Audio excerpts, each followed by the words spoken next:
अब बच्चों क्या हुआ है ना कि आज ऐसी सिचुएशन मेरे लिए आ गई है जैसे किसी लायन को और बकरी को एक साथ भोजन में बुलाया जाए तो क्या हालत होगी।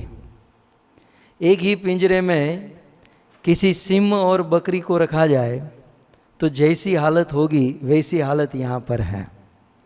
हमारे अमित नारायण जी ने ऐसा प्रोग्राम ऑर्गेनाइज किया है जिसमें चिल्ड्रंस के लिए भी, बच्चों के लिए भी बोलना है, पेरेंट्स के लिए भी बोलना है। अब बच्चों, मैं आपको कुछ सीक्रेट बताना चाहता हूँ, ऐसी सीक्रेट जो आपके पेरेंट्स को पता नहीं होनी चाहिए। तो आप एक काम कीजिए, ये जो फ्रेम है ना उसमें से अपने पेरेंट्स को थोड़े से बाजू में कर दीजिए, आउट कर दीजिए, और जितने भी बच्चे हैं वो सब फ्रेम में आ जाए और पेरेंट्स जो है 45 मिनट के लिए साइड में हो जाए। 45 मिनट के बाद जब पेरेंटिंग शुरू होगा तब बच्चे साइड में हो जाएंगे और पेरेंट्स स्क्रीन पे आ जाएंगे। तो सबसे पहले ये निवेदन करता हूँ। ओके, सो लेट्स स्टार्ट करते हैं। आइए, सारे बच्चे दोनों हाथ जोड़ेंगे मेरी तरह और मेरे साथ बोलेंगे, ओम नमो भगवते वासुदेवाय।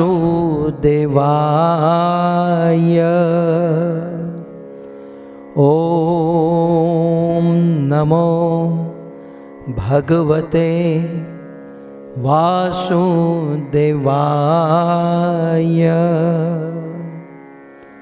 ओम नमो भगवते वासुदेवाय। ओम नमो भगवते वासुदेवाय। आज बच्चों, मैं मेरा परम सौभाग्य मानता हूँ। सबसे पहले मैं आपसे क्षमा चाहता हूँ, मैं हिंदी में बोलूँगा।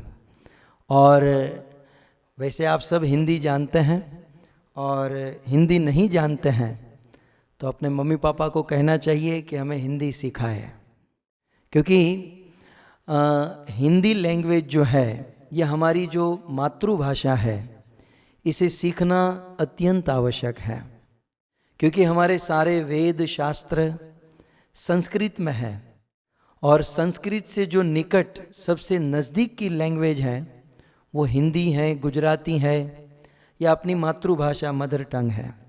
सो मैं हिंदी में बोलूँगा। शुरू करने से पहले थोड़ा सा परिचय दे दूँ तो मेरा पहला परिचय ये है कि मेरे जो गुरु हैं ना वो बच्चे हैं। मेरे गुरु जिनसे मैंने ज्ञान प्राप्त किया है, जिससे मैं कुछ आज बोलने जा रहा हूँ, तो हमारे गुरु बच्चे हैं। और मेरे प्रथम श्रोता शिष्य भी बच्चे हैं। बहुत साल पहले मैं बच्चों के साथ रहता था और मैं बच्चों के बीच में कृष्ण कथा, भगवत कथा बोलता था, और फिर बच्चों के बीच में बोलते बोलते बोलते अब बड़ों के बीच में बोलने लगा। सो हमारे गुरु भी बच्चे हैं, हमारे प्रथम श्रोता भी बच्चे हैं। और एक सीक्रेट बताऊं, मेरा एम, मेरा गोल, मेरा टारगेट, लोग कहते ना, लोग MBA बनना चाहते हैं, BBA बनना चाहते हैं, मास्टर्स करना चाहते हैं, लोगों के बहुत सारे एम होते हैं। सो मेरा गोल क्या है जानते हैं? मेरा एम क्या है जानते हैं? मुझे बच्चा बनना है। यदि भगवान मेरे पास आए, यदि कृष्ण मेरे सामने आए और कृष्ण मुझे कहे कि तुझे क्या चाहिए, तो मैं यही कहूँगा कि अभी ये स्मित, नंद कुमार, हरिचरण, ये सब बच्चे जिस प्रकार से श्लोका बोल रहे थे, गा रहे थे, और जिस प्रकार से वे प्रसन्न चित्त से स्क्रीन पर आ रहे थे, मैं भी इन्हीं की तरह एक बच्चा बनना चाहता हूँ। क्योंकि बच्चों में जो क्वालिटी है वो क्वालिटी शायद बड़ों में नहीं होती हैं। सो आप सब बच्चे हमारे देश के, संसार के भविष्य हैं, और आप सब दुनिया के लिए और भगवान के लिए बहुत मायने रखते हैं। और बच्चे बनने का स्वप्न मेरा कब पूर्ण होगा मुझे पता नहीं। भगवान दत्तात्रेय ने 24 गुरु बनाए, उन 24 गुरु में से एक बच्चा ही था, क्योंकि बच्चे में ईर्ष्या नहीं होती है, बच्चे में द्वेष नहीं होता है, बच्चे जो होते हैं बड़े सरल होते हैं। सो हमारे गुरु भी बच्चे हैं, हमारे प्रथम श्रोता भी बच्चे हैं, और खैर वो तो अभी बड़े हो गए होंगे, और मेरा जो लक्ष्य है, एम है, वो भी बच्चा बनना है। तो आइए हम ज़्यादा कुछ नहीं, एक सरल सी स्टोरी मैं आपको बताऊंगा और बीच बीच में मैं आपको पूछूंगा, इसलिए आप ध्यान से सुनिएगा। वेदांश, चैतन्य, आप सब मेरे सामने मुझे दिखाई दे रहे हो, सो आप सब ध्यान से इसे सुनिए, और बीच में मैं पूछूंगा तो आप इसका जवाब मुझे दे सकते हैं। लेकिन याद रहे, आपके बाजू में जो पेरेंट्स बैठे हैं ना, उनसे हाथ जोड़ के निवेदन है कि आप लोग जवाब मत दीजिएगा। कभी कभी क्या होता है ना, पेरेंटिंग में एक पॉइंट ये भी है कि कभी कभी हम हमारे बच्चों को सपोर्ट देकर हम हमारे बच्चों को कमज़ोर कर देते हैं। सो बच्चों को सपोर्ट किस प्रकार से करना, किस स्थिति में करना, ये भी पेरेंटिंग के अंदर एक पॉइंट है, फिर आगे चलकर हम इसे समझेंगे। लेकिन फिलहाल मैं किसी बच्चे को पूछूंगा तो पेरेंट्स जवाब नहीं देंगे, बच्चे को थोड़ी सी बुद्धि लगाने दीजिएगा। तो आप सब जानते हैं, आपने अकबर बादशाह का नाम सुना होगा। हमारे भारत में एक बहुत बड़े राजा हुए जिसका नाम था अकबर, और अकबर के वहाँ एक मंत्री हुआ करता था। मंत्री आप समझ रहे हैं कि उनका सेवक, मंत्री जो राजा को सजेशन देता है, राजा को सलाह देता है। तो अकबर के वहाँ आप सब जानते हैं कि उनका फेमस मंत्री बीरबल उनका नाम था, और अकबर और बीरबल के बहुत सारी स्टोरी, बहुत सारे किस्से हम लोग जानते हैं, सुनते हैं। और अकबर और बीरबल से हमें हमारे जीवन में बहुत सुंदर प्रेरणा मिलती है, क्योंकि अकबर जो थे वो शक्तिशाली थे, अकबर जो थे वो पावरफुल थे, लेकिन बीरबल जो थे वो बुद्धिमान थे। बीरबल जो थे वेरी इंटेलिजेंट पर्सन अकबर के पास हुआ करते थे। और बच्चों, यदि आपको पूछा जाए कि कोई शक्तिमान व्यक्ति हो और बुद्धिमान व्यक्ति हो, शक्तिमान और बुद्धिमान ये दोनों की फाइट होगी तो कौन जीतेगा? शक्तिमान और बुद्धिमान ये दोनों की फाइट होगी तो कौन जीतेगा? जिनको आंसर देना है हाथ ऊपर कीजिए, मैं परमिशन दूंगा। देरी है? यस बेटा बोलो। बुद्धिमान। Very good, very good. Shaktimaan और बुद्धिमान ये दोनों फाइट करेंगे तो कौन जीतेगा? बुद्धिमान। इसलिए हमें क्या बनना चाहिए? बुद्धिमान बनना चाहिए। और अकबर बादशाह के दरबार में बहुत बुद्धिमान व्यक्ति था जिसका नाम था बीरबल। जब कभी भी अकबर के मन में कोई प्रॉब्लम होता था, कोई क्वेश्चन होता था और अकबर को उनका आंसर नहीं मिलता था, तो बीरबल चुटकी से यूं ही उनके सारे प्रश्नों का उत्तर, क्वेश्चन का आंसर दे देता था। अब एक बार क्या हुआ, एक बार संडे का दिन था, सैटरडे संडे बीरबल को छुट्टी होती है। आई थिंक आप लोगों को भी स्कूल में सैटरडे संडे छुट्टी होती है ना। सो बीरबल भी सैटरडे संडे छुट्टी में था। अब ध्यान से सुनिएगा, बीरबल मंडे को जब अपनी जॉब पर महाराज अकबर के पास गए, सब लोग बैठे थे, अकबर अपने आसन पर, बीरबल अपने आसन पर। तो अकबर ने बीरबल से कहा, बीरबल बताओ ये सैटरडे संडे इस छुट्टी में तुमने क्या किया? ये जो छुट्टी गई 2 दिन की, बीरबल बताओ उसमें तुमने क्या किया? तो बीरबल, क्योंकि डिवोटी था आप लोगों की तरह, बीरबल जो था वो कृष्ण का भक्त था, वो भगवान श्री कृष्ण की भक्ति करता था। तो बीरबल ने कहा कि जब भी हमें छुट्टी मिलती है तो हम मंदिर में जाते हैं। अकबर ने कहा मंदिर कौन कौन जाता है? तो बीरबल ने कहा कि मेरी एक छोटी सी लड़की है, मेरी एक छोटी सी बेटी है, मैं मेरी छोटी बेटी को लेकर इस्कॉन मंदिर में जाता हूँ और दिन भर मंदिर में रहता हूँ। हम कीर्तन करते हैं, हम खेलते हैं, प्रसाद लेते हैं और भगवान का दर्शन करते हैं, एंजॉय करते हैं। अच्छा, तुम्हारी बेटी भी तुम्हारे साथ मंदिर में आती है क्या? वो खेलती कूदती नहीं है? बोले नहीं, वो मेरी बेटी भी मेरे साथ मंदिर में आती है। अब यहाँ पर हमें समझने जैसी बात यह है कि जब भी हमें छुट्टी मिलती है, जब भी हमें टाइम मिलता है, तो उस मिले हुए टाइम में हमें खेलना कूदना बहुत कम करके भगवान के मंदिर में जाना चाहिए, या श्लोका रिसाइटेशन करना चाहिए, या स्टोरी याद करनी चाहिए, अर्थात भगवान की भक्ति करनी चाहिए। क्योंकि दुनिया में आप देखोगे कि बहुत सारे बच्चे हैं और सारे बच्चे जब वैकेशन होता है, जब छुट्टी होती है, तो बस एक ही काम करते हैं, खेलते हैं। खेलना चाहिए, लेकिन खेलना हमारे जीवन का एक पार्ट है। हाँ? खेलना जो है हमारे जीवन का एक पार्ट है। ऐसा नहीं कि हम पूरा दिन खेलते रहे, 24 घंटा खेलते रहे। प्रहलाद महाराज का नाम आपने सुना होगा।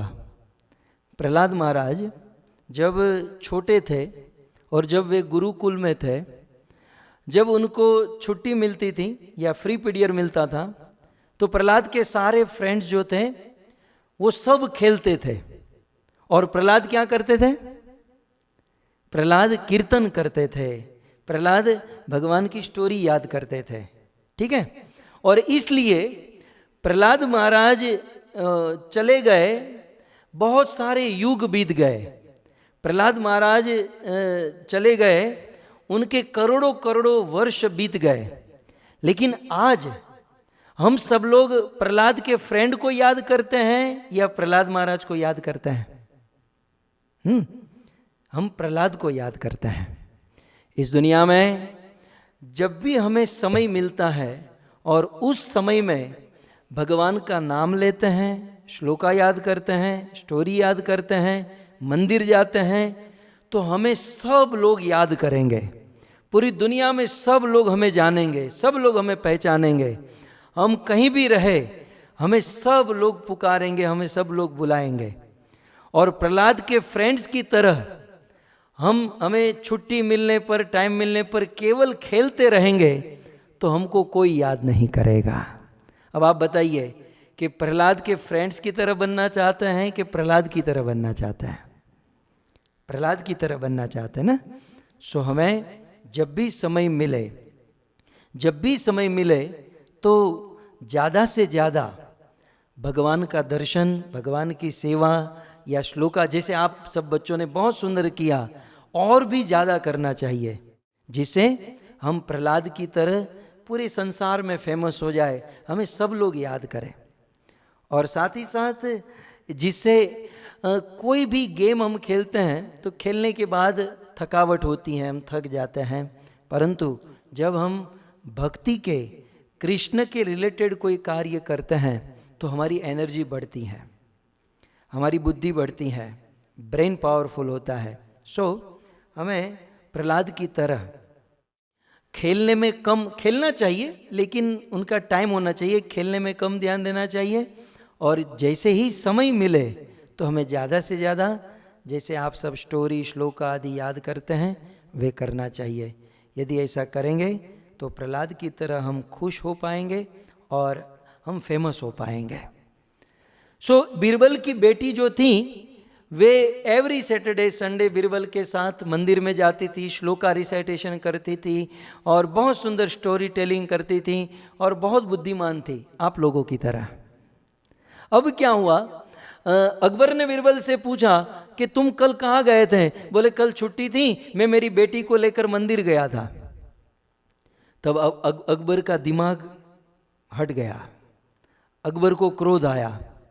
बोले बीरबल तू मंदिर जाता है, तुझे जब भी समय मिलता है तू मंदिर जाता है, तो मेरे 3 क्वेश्चन का आंसर मुझे चाहिए। अब देखिए, राजा तो राजा होते हैं और राजा जो भी पूछते हैं, जो भी बोलते हैं, उनका आंसर देना बहुत ज़रूरी होता है। अकबर ने कहा सबसे पहले ये बता कि तू रोज भगवान के मंदिर में जाता है, जब भी समय मिलता है तो कृष्णा कृष्णा हरे कृष्णा करता है। यदि कृष्णा है तो मुझे कृष्ण को दिखाओ, मैं कृष्ण को देखना चाहता हूं। फर्स्ट आप लोग याद रखिएगा, पहला क्वेश्चन क्या पूछा कि तुम कृष्ण की भक्ति करते हो, कृष्ण की स्टोरी टेलिंग करते हो, श्लोका याद करते हो, कृष्ण के मंदिर जाते हो। यदि कृष्ण एग्जिस्ट है तो मुझे उनको देखना है, पहला मुझे दिखाओ। दूसरा कि वो कृष्ण, वो तुम्हारे भगवान क्या करते हैं वो मुझे दिखाओ, वो मैं जानना चाहता हूं। और कृष्ण क्या नहीं करते हैं ये मैं जानना चाहता हूं। मैं कृष्ण को देखना चाहता हूं, कृष्ण क्या करते हैं वो देखना चाहता हूं, कृष्ण क्या नहीं करते हैं वो जानना चाहता हूं। जल्दी बताओ, और नहीं बताओगे तो तुम्हारा सर मस्तक काट दूंगा।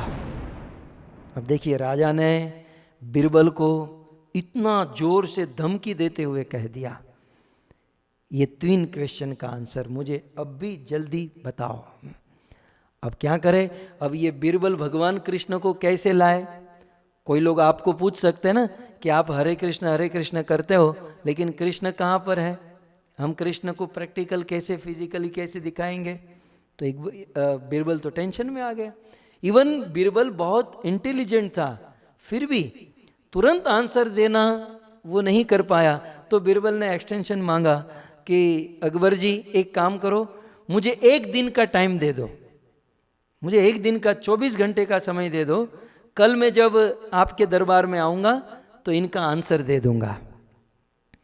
तो बिरबल ने सोचा वैसे तो इसका आंसर मेरे पास है नहीं, लेकिन 1 दिन के बाद मैं यहाँ पर आऊँगा तो एटलीस्ट 24 घंटा ज़्यादा जी पाऊँगा, मेरे जीवन में 1 दिन तो बढ़ जाएगा।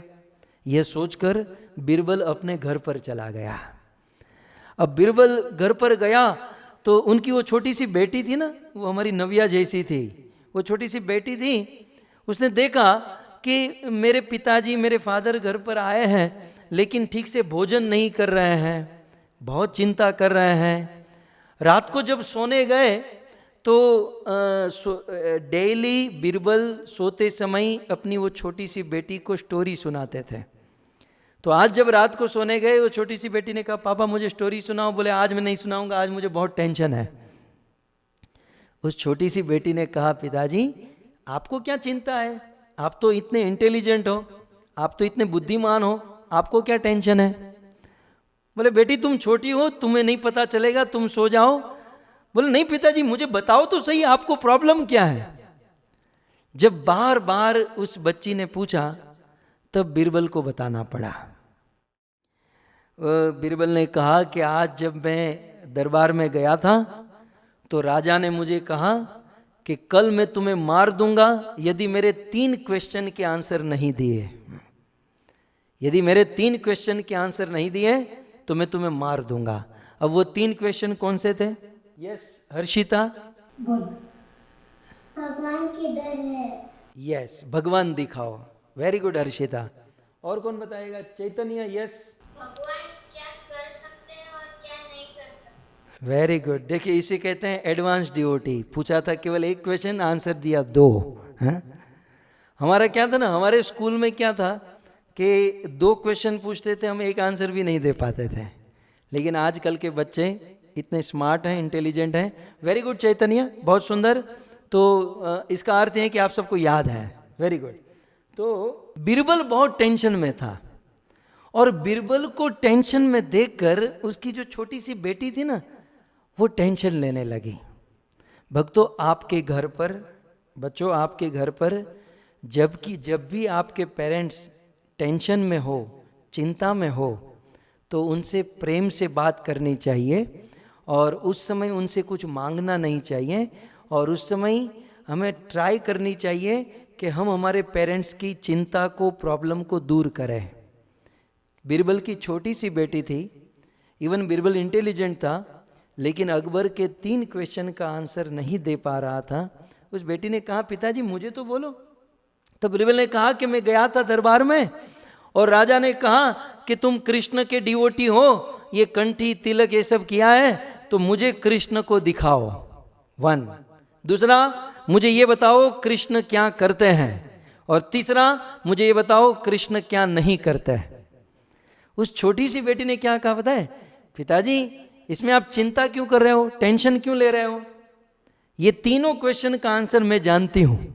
बीरबल परेशान हो गया, यार मैं इतना इंटेलिजेंट और मैं इसका आंसर नहीं जानता, और ये छोटी सी बेटी मेरी ये तीनों क्वेश्चन का आंसर जानती है। बेटा तू जानती है कैसे, तुझे ये कैसे पता चला? तब उस छोटी सी बेटी ने कहा कि आप मुझे एवरी सैटरडे संडे इस्कॉन मंदिर में ले जाते ना, वहाँ पर किसी प्रभु जी के मुख से मैंने प्रवचन सुना था। बीरबल ने पूछा होगा प्रभु जी कौन थे? बोले वो लाल गोविंद दास प्रभु जी थे। खैर, तो उससे छोटी सी बेटी ने कहा पिताजी मैं इसका आंसर जानती हूँ, और आप चिंता मत करो पिताजी, आप आराम से सो जाओ। रोज आप मुझे स्टोरी सुनाते हो ना, आज मैं आपको स्टोरी सुनाऊंगी, और मेरी स्टोरी सुनते सुनते आज आप सो जाओ।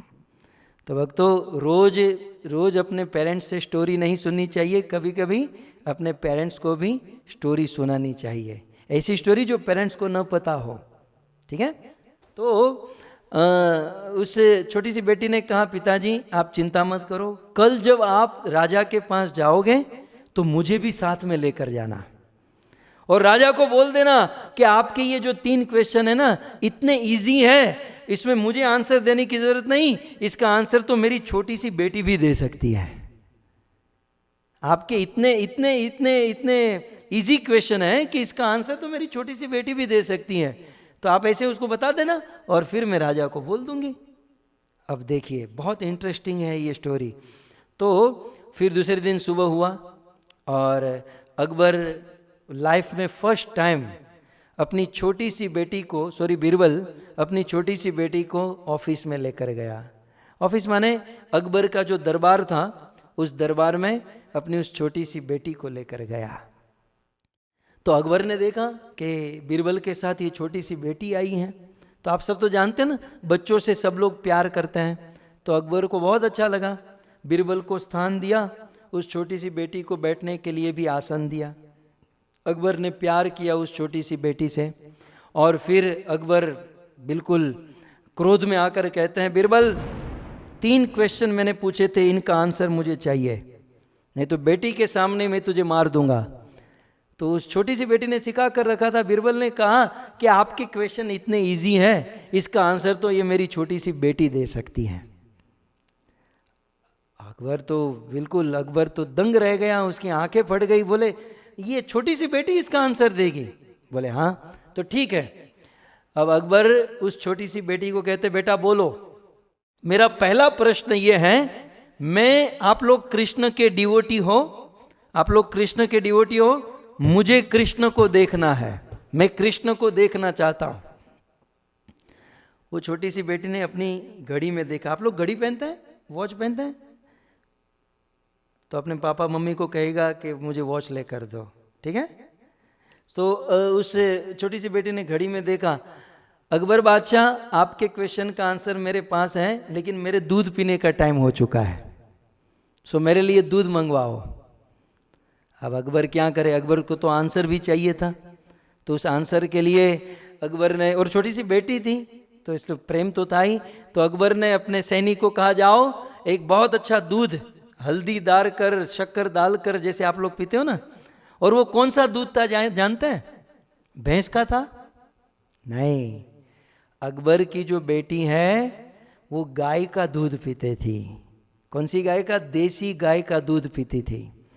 और गाय का दूध पीने के कारण उनकी बुद्धि, उनका ब्रेन बहुत पावरफुल हो चुका था।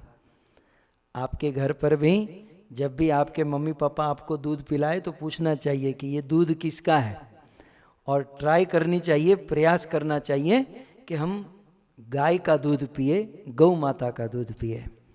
सो अकबर की उस छोटी सी बेटी ने कहा मैं गाय का दूध पीती हूँ, पहले मुझे दूध पिलाओ फिर मैं आंसर दूंगी, मेरे पास आंसर है, मुझे दूध पीना है। तो एक कटोरा था, एक बाउल था, वो बाउल में दूध भरकर लाया गया। अब देखिए हजारों लोग बैठे हैं, बच्चों आज जब आप लोग बोल रहे थे ना, 20,000 पीपल आपको वॉच कर रहे थे, हजारों लोग आपके परफॉर्मेंस को देख रहे थे, और हजारों लोग आपके परफॉर्मेंस को देखकर आपको आशीर्वाद दे रहे थे, आपको देखकर प्रसन्न। अब आप लोग छोटे बच्चे नहीं रहे, आप सब इंटरनेशनल हो चुके हो। अमेरिका, कनाडा, ऑस्ट्रेलिया, सब जगह पर आपका ब्रॉडकास्ट हुआ और ये सब लोग आपको देख रहे थे। इसलिए बीच में मैं एक बात आपको कहना चाहता हूँ कि आपके पेरेंट्स ने आपको इतनी सुंदर ट्रेनिंग दी, इसलिए एक काम आज आपको करना है, ठीक है? करोगे? ऐसा कार्य जो हमारे कृष्ण ने किया था।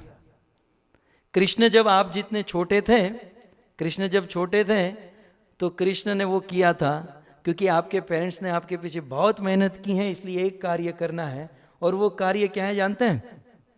ये जो यहाँ पर देख रहे हैं मेरे पीछे, ये छोटे से कृष्ण आपको दिखाई दे रहे हैं,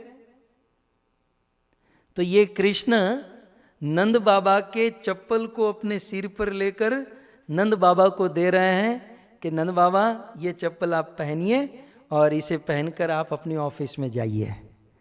तो आपको एक बार एज ए थैंक यू कहने के लिए, जब भी आपके पेरेंट्स घर से बाहर जाए तो उनके चप्पल अपने सर पर रखकर उनको प्रदान करना चाहिए। यदि ऐसा करेंगे तो और भी अच्छे से आप श्लोक का रिसाइटेशन कर पाएंगे, स्टोरी टेलिंग कर पाएंगे, और दुनिया के एक सक्सेस बालक के रूप में आप प्रस्तुत हो पाएंगे। क्योंकि ये सारा टैलेंट जो है ना, अपने पेरेंट्स के चरणों में होता है, उनके चरणों में होता है। जब हम उनके चरणों को छूते हैं, जब उनके चरणों के धूल को सिर पर चढ़ाते हैं, तो हमें बहुत आशीर्वाद मिलता है। तो बीरबल की बेटी रोज ये करती थी। आइए स्टोरी में फिर से हम जाते हैं। तो उस बीरबल की बेटी ने कहा कि मुझे दूध ला कर दो, मेरे दूध पीने का टाइम हुआ है। दूध पीने के बाद आपके तीनों क्वेश्चन का आंसर मिल जाएगा। क्वेश्चन तो याद है ना? पहला क्या था? कृष्ण को दिखाओ। आप कृष्ण के डिवोटी हो, मैं कृष्ण को देखना चाहता हूं। दूसरा, कृष्ण क्या करते हैं, और तीसरा, कृष्ण क्या नहीं करते हैं। ओके, सो वो एक बाउल था, उसमें दूध लाया गया और अकबर की उस नन्ही सी जान को, छोटी सी बेटी को वो बाउल में दूध दिया गया। अब बच्चे तो बच्चे होते हैं, अब वो थोड़ी देर दूध पी रही है और वो क्या करने लगी, वो छोटी सी बेटी उस बाउल में जो दूध था उसमें अपनी उंगली ऐसे घुमाने लगी। चल आप सब लोग घुमाइए, ऐसे ऐसे बाउल हाथ कर लीजिए और फिर ऐसे ऐसे कीजिए। वेरी गुड, हाँ ऐसे ऐसे घुमा रही थी। ओके ठीक है, ज़्यादा मत घुमाइएगा। तो वो जो थी वो अपने हाथ में दूध में अपनी उंगली घुमा रही थी। अब 5 मिनट हो गई, 10 मिनट हो गई, 20 मिनट हो गई, आधा घंटा हो गया, 1 घंटा होने को आया। अब अकबर से नहीं रहा गया। अकबर क्रोध में आ गया कि मुझे आंसर चाहिए, और ये दूध में तुम उंगली क्यों घुमा रही हो, ये दूध में उंगली क्यों घुमा रही हो। अकबर, उस नन्ही सी बेटी ने कहा, उस छोटी सी लड़की ने कहा कि देखो राजा, मैं इस दूध को इसलिए हिला रही हूं क्योंकि मुझे इसमें से घी निकालना है। मुझे इसमें से क्या निकालना है? घी निकालना है। राजा ने कहा इसमें से घी निकालोगी? अकबर की छोटी सी बेटी ने कहा तो बताओ घी कहां से निकलता है, घी का सोर्स क्या है, घी का रूट क्या है? दूध ही है, घी तो दूध से ही बनता है। तो मैं इस दूध में उंगली हिला रही हूं और इससे मैं घी निकालना चाहती हूं।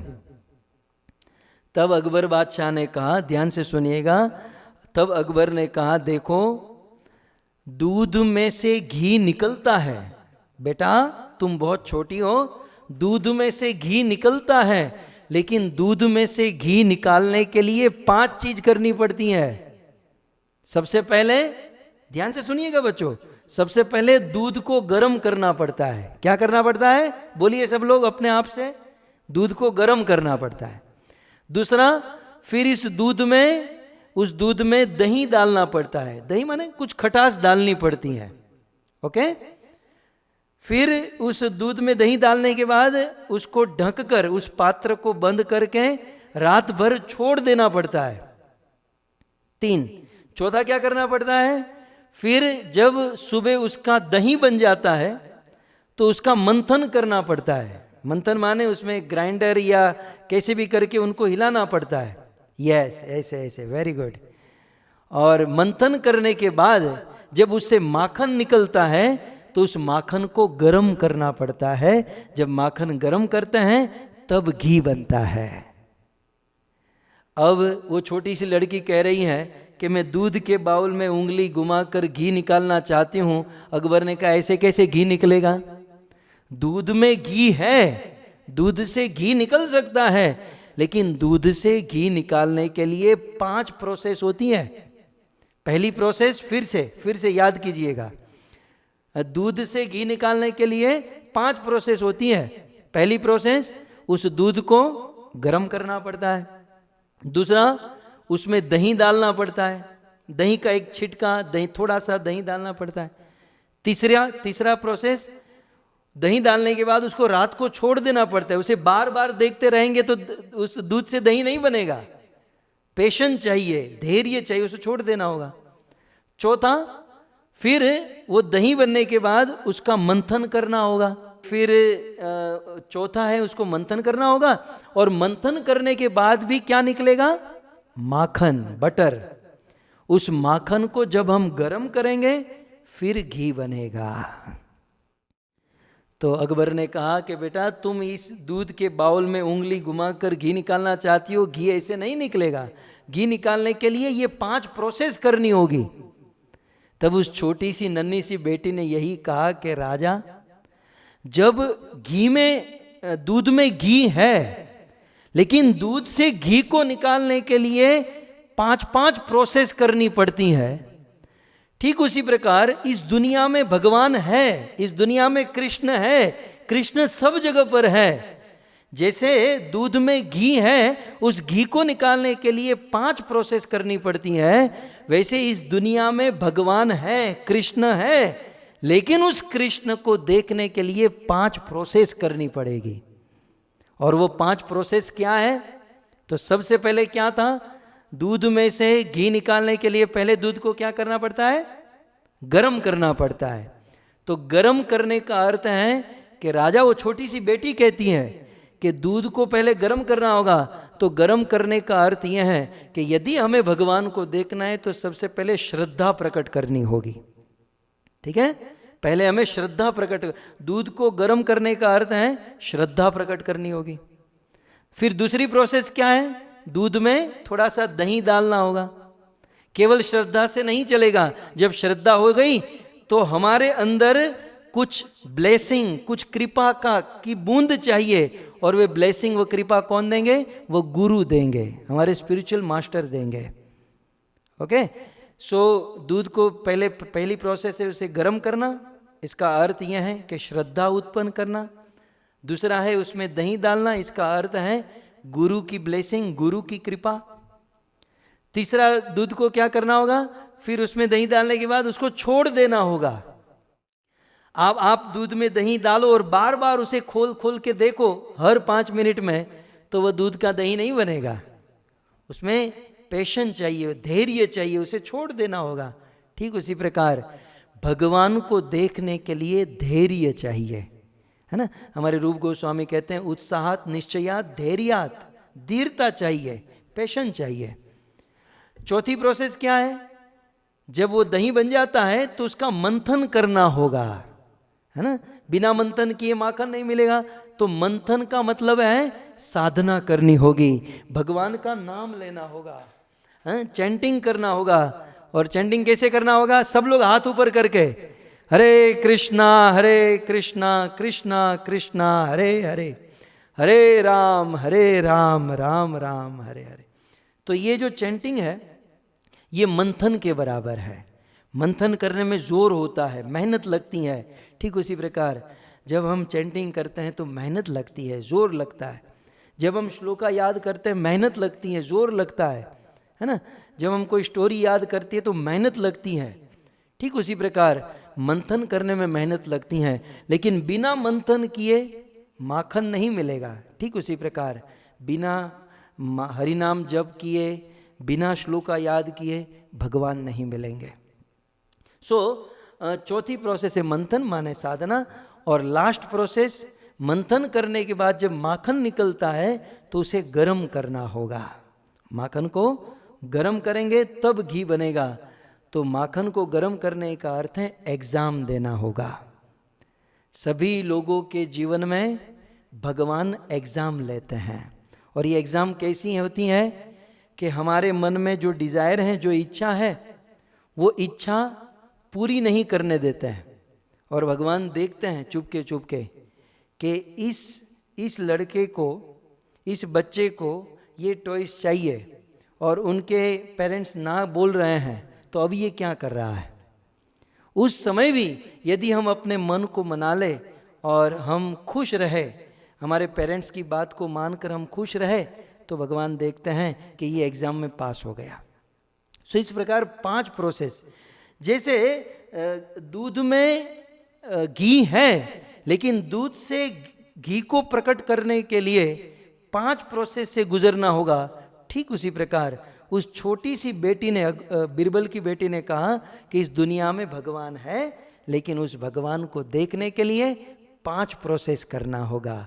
श्रद्धा, गुरु, साधना, धैर्य और परीक्षा। ये 5 प्रोसेस के बाद भगवान मिलेंगे। तब राजा ने कहा कि तुम तो इतनी छोटी बेटी हो और ये ज्ञान तुमको कहाँ से मिला। तब उस छोटी सी बेटी ने कहा कि मैं लाल गोविंद दास के प्रवचन में जाती हूँ, वहाँ से मुझे ये ज्ञान मिला, है ना। और तो बोले ठीक है, चलो पहला क्वेश्चन जो था वो ठीक हो गया, पहला क्वेश्चन। लेकिन अभी भी याद रखो 2 क्वेश्चन बाकी है, और इस 2 क्वेश्चन का आंसर नहीं दोगे तो तुम्हारे पिताजी का मस्तक काट दिया जाएगा। बताओ भगवान, दूसरा क्वेश्चन क्या था, कौन बताएगा? आनंद वर्मा, आनंद बेटा बताओ तुम, दूसरा क्वेश्चन क्या था? हरे कृष्णा प्रभु जी, दंडवत प्रणाम। दंडवत। प्रभु जी, दूसरा क्वेश्चन था कि भगवान को क्या पसंद है और क्या नहीं पसंद, क्या करते हैं भगवान और क्या नहीं करते। Very good. दूसरा क्वेश्चन केवल इतना ही था कि वो भगवान क्या करते हैं, कृष्ण क्या करते हैं, है ना। कृष्ण क्या करते हैं वो मुझे बताओ। तो उस नन्ही सी बेटी ने, बिरबल की बेटी ने क्या कहा कि कृष्ण क्या करते हैं मैं सब कुछ जानती हूँ, क्योंकि मैं डिवोटी हूँ, मैं प्रवचन सुनती हूँ, मैं चिल्ड्रंस प्रोग्राम में जाती हूँ, मैं सब कुछ जानती हूँ। लेकिन राजा, आपको मुझसे नॉलेज चाहिए, आपको मुझसे ज्ञान चाहिए, तो आपको ये बुद्धि होनी चाहिए, ज्ञान देने वाला बड़ा होता है और ज्ञान लेने वाला छोटा होता है। जो ज्ञान देता है उसे क्या कहते हैं? गुरु कहते हैं। और जो ज्ञान लेता है उसे क्या कहते हैं? शिष्य कहते हैं। और शिष्य से गुरु का स्थान ऊपर होता है। इसलिए जब भी हम स्कूल में जाते हैं, ट्यूशन में जाते हैं या प्रवचन में जाते हैं, तो आपने देखा होगा बच्चों, आपने कभी नोट किया है कि जब भी आप मंदिर में भी जाओगे और जहां लेक्चर होगा, प्रवचन होगा, तो जो प्रवचन करने वाला स्पीकर होगा, वो वक्ता, वो स्पीकर, वो प्रभु जी ऊपर बैठे होंगे और जो सुनने वाले वो नीचे बैठे होंगे, है ना। हम कहीं भी जाते हैं तो बोलने वाले जो होते हैं ना वो ऊपर होते हैं, सुनने वाले नीचे होते हैं। आप जानते हो ऐसा क्यों? क्योंकि हमें उनसे कुछ लेना है, हमें उनसे कुछ प्राप्त करना है, हासिल करना है। और जब भी हमें किसी से कुछ हासिल करना होता है तो हमें हम्बल बनकर, विनम्र होकर, नम्र होकर उनके नीचे बैठना चाहिए। मैं आपको पूछूं, स्मित को मैं पूछूंगा, स्मित बेटा बताओ कि मेरे पास पानी का ग्लास है, मैं पानी ऐसे ऊपर से छोड़ूंगा तो पानी नीचे जाएगा कि ऊपर जाएगा? यदि पानी को आप छोड़ो तो नीचे जाएगा, ऊपर जाएगा? नीचे जाएगा ना। यदि हम पानी को ऐसे छोड़ते हैं तो पानी जो है नीचे जाता है, ठीक है। तो ये जो नॉलेज जो है, ये जो नॉलेज है, ये जो कृपा है, ये जो आशीर्वाद है, ये पानी की तरह है। वो जब निकलता है तो जैसे पानी निकलता है तो वो नीचे जाता है, स्वाभाविक नेचुरली पानी नीचे की ओर जाता है। वैसे नॉलेज, आशीर्वाद, कृपा ये नेचुरली ये नीचे जाते हैं, ये ऊपर नहीं जाते हैं।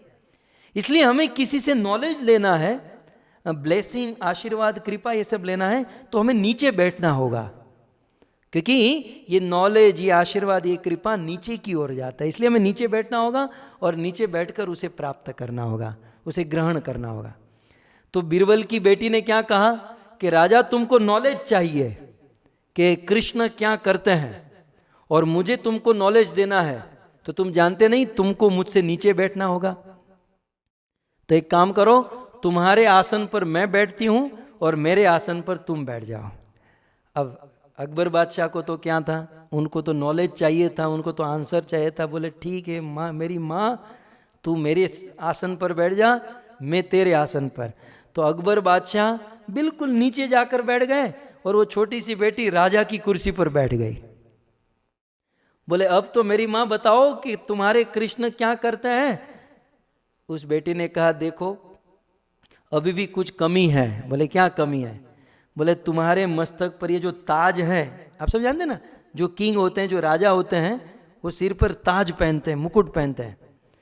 अब ये छोटी सी बेटी ने कहा कि तुम्हारे मस्तक पर जो ताज है, जो मुकुट है, वो मेरे मस्तक पर पहनाओ, तब जाकर तुमको आंसर मिलेगा। अब राजा तो दोनों हाथ जोड़कर बोले ठीक है, तुम आंसर दे ही रही हो तो ये लो ताज तुम्हारे मस्तक पर। और राजा अपना ताज निकाल कर बिल्कुल नीचे जाकर बैठ गया और ये छोटी सी बेटी जो थी वो राजा के आसन पर, और ताज और हाथ में वो डंडी होती है ना राजा के पास, तो लेकर बैठ गई। अब राजा ने पूछा बताओ तुम्हारे कृष्ण क्या करते हैं? तो उस छोटी सी बीरबल की बेटी ने कहा कि राजा अभी भी बताने की ज़रूरत है, अभी भी तुमको आंसर नहीं मिला। बोले मुझे कुछ समझ में नहीं आया। बोले अभी जो हुआ 5 मिनट पहले यही मेरे कृष्ण करते हैं। क्या करते हैं कृष्ण? बोले राजा को रंक बनाते हैं और रंक को राजा बना देते हैं। मुकम करोति वाचालम पंगुम लंग यतेम गिरी। कृष्ण क्या करते हैं? यदि कोई पूछे कृष्ण क्या करते हैं, तो कृष्ण में इतनी शक्ति है, कृष्ण इतने पावरफुल है कि वे राजा को भिखारी बना सकते हैं, राजा को रंक बना सकते हैं। और कृष्ण यदि चाहे तो एक नॉर्मल से आदमी को राजा बना सकते हैं। कृष्ण यदि चाहे तो एक फेलियर बच्चे को पास कर सकते हैं। कृष्ण यदि चाहे तो सब कुछ कर सकते हैं। सो ये है कृष्ण का सामर्थ्य। तो इस प्रकार से जब राजा ने सुना तो राजा धन्य धन्य हो गया, राजा बहुत खुश हो गया। हा? लेकिन राजा ने अभी भी कहा कि अभी भी एक क्वेश्चन बाकी है। ओके, सो बच्चों तो एक क्वेश्चन बाकी है, इसे हम कंप्लीट कर लेते हैं, ठीक है? वो क्वेश्चन क्या था मैं भूल गया, नहीं भूल गया, कौन बताएगा?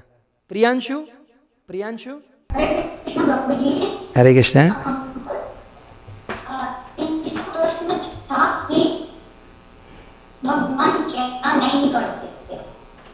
Very good. क्वेश्चन क्या था कि कृष्ण क्या नहीं करते हैं? ठीक है, ध्यान से सुनिएगा। राजा अकबर ने कहा अभी भी तलवार मेरे पास है। ये तीसरे क्वेश्चन का आंसर नहीं दोगी तो मैं तुम्हारे पिताजी को मार दूंगा। जल्दी बताओ तीसरे क्वेश्चन का आंसर क्या है? और ये क्वेश्चन था कृष्ण क्या नहीं करते हैं। सो अकबर बादशाह का पहला प्रश्न था कृष्ण को दिखाओ। दूसरा क्वेश्चन था कृष्ण क्या करते हैं, ओके? एंड तीसरा क्वेश्चन था कृष्ण क्या नहीं करते हैं। कृष्ण क्या नहीं करते हैं, केवल 2 लेटर हैं। कृष्ण क्रोध नहीं करते हैं। कृष्ण जो है वो कभी गुस्सा नहीं होते हैं, कृष्ण कभी क्रोध नहीं करते हैं। मैं थोड़ा सा टेक्निकल बात बताऊं बच्चों, आप शायद समझ सको तो। लिटिल कृष्णा देखा आपने? लिटिल कृष्णा देखा होगा। लिटिल कृष्णा में जब कोई असुर आता है, जब कोई आता है तो हम देखते हैं कृष्ण क्रोध करते हैं, कभी कभी आपने देखा होगा, ऐसे करके फिर जब क्रोध करते हैं तो वो जो है ना ऊपर उनका मुकुट और सब कुछ वो विष्णु बन जाता है। आप कभी देखिएगा, वहां पर वो क्या बताना चाहते हैं, वो हमारे वेद की शास्त्र की बात है कि कृष्ण कभी क्रोध नहीं करते। और कभी कभी ब्रज में, वृंदावन में किसी असुर को मारने के लिए यदि क्रोध हुआ तो वो क्रोध भगवान विष्णु ने किया, लेकिन कृष्ण ने कभी क्रोध नहीं किया। कृष्ण जो है वो कभी भी क्रोध नहीं करते हैं। सो भक्तों, जो क्रोध नहीं करते हैं ना, वो भगवान होते हैं या भगवान के प्रिय डिवोटी होते हैं। इसलिए यदि हम भगवान कृष्ण के प्रिय बनना चाहते हैं तो हमें भी क्रोध नहीं करना चाहिए। श्रीमद् भागवत में एक ऐसी कथा है कि बड़े बड़े ऋषि मुनि जो थे सरस्वती नदी के तट पर आए थे, और बच्चों के बीच में कैसे फाइटिंग होती है, वैसे ऋषि मुनियों के बीच में फाइटिंग होने लगी। एक ऋषि मुनि कहता है कि शिव जी भगवान है, दूसरा ऋषि मुनि कहता है कि ब्रह्मा भगवान है, तो कुछ ऋषि मुनि कहते हैं विष्णु भगवान है। फिर सारे ऋषि मुनियों ने सोचा और कहा कि फाइटिंग नहीं करनी है, हम तीनों भगवान की परीक्षा लेंगे। और परीक्षा क्वेश्चन पेपर क्या होगा, जो क्रोध नहीं करते हैं वही भगवान होंगे। और वहाँ पर भृगु ऋषि को भेजा गया। भृगु ऋषि ब्रह्मा के पास गए, उनको प्रणाम नहीं किया तो ब्रह्मा को क्रोध हो गया। शिव जी के पास गए तो शिव जी के साथ अच्छी बातचीत नहीं की तो शिव जी को क्रोध हो गया। और वही भृगु ऋषि जब भगवान विष्णु के पास गए और विष्णु को भृगु ऋषि ने क्या किया, अपनी लात से जोर से मार दिया। भृगु ऋषि ने भगवान विष्णु की छाती पर जोर से लात मारी, फिर भी भगवान विष्णु को क्रोध नहीं आया। सो कुल मिलाकर भगवान कृष्ण क्रोध नहीं करते हैं।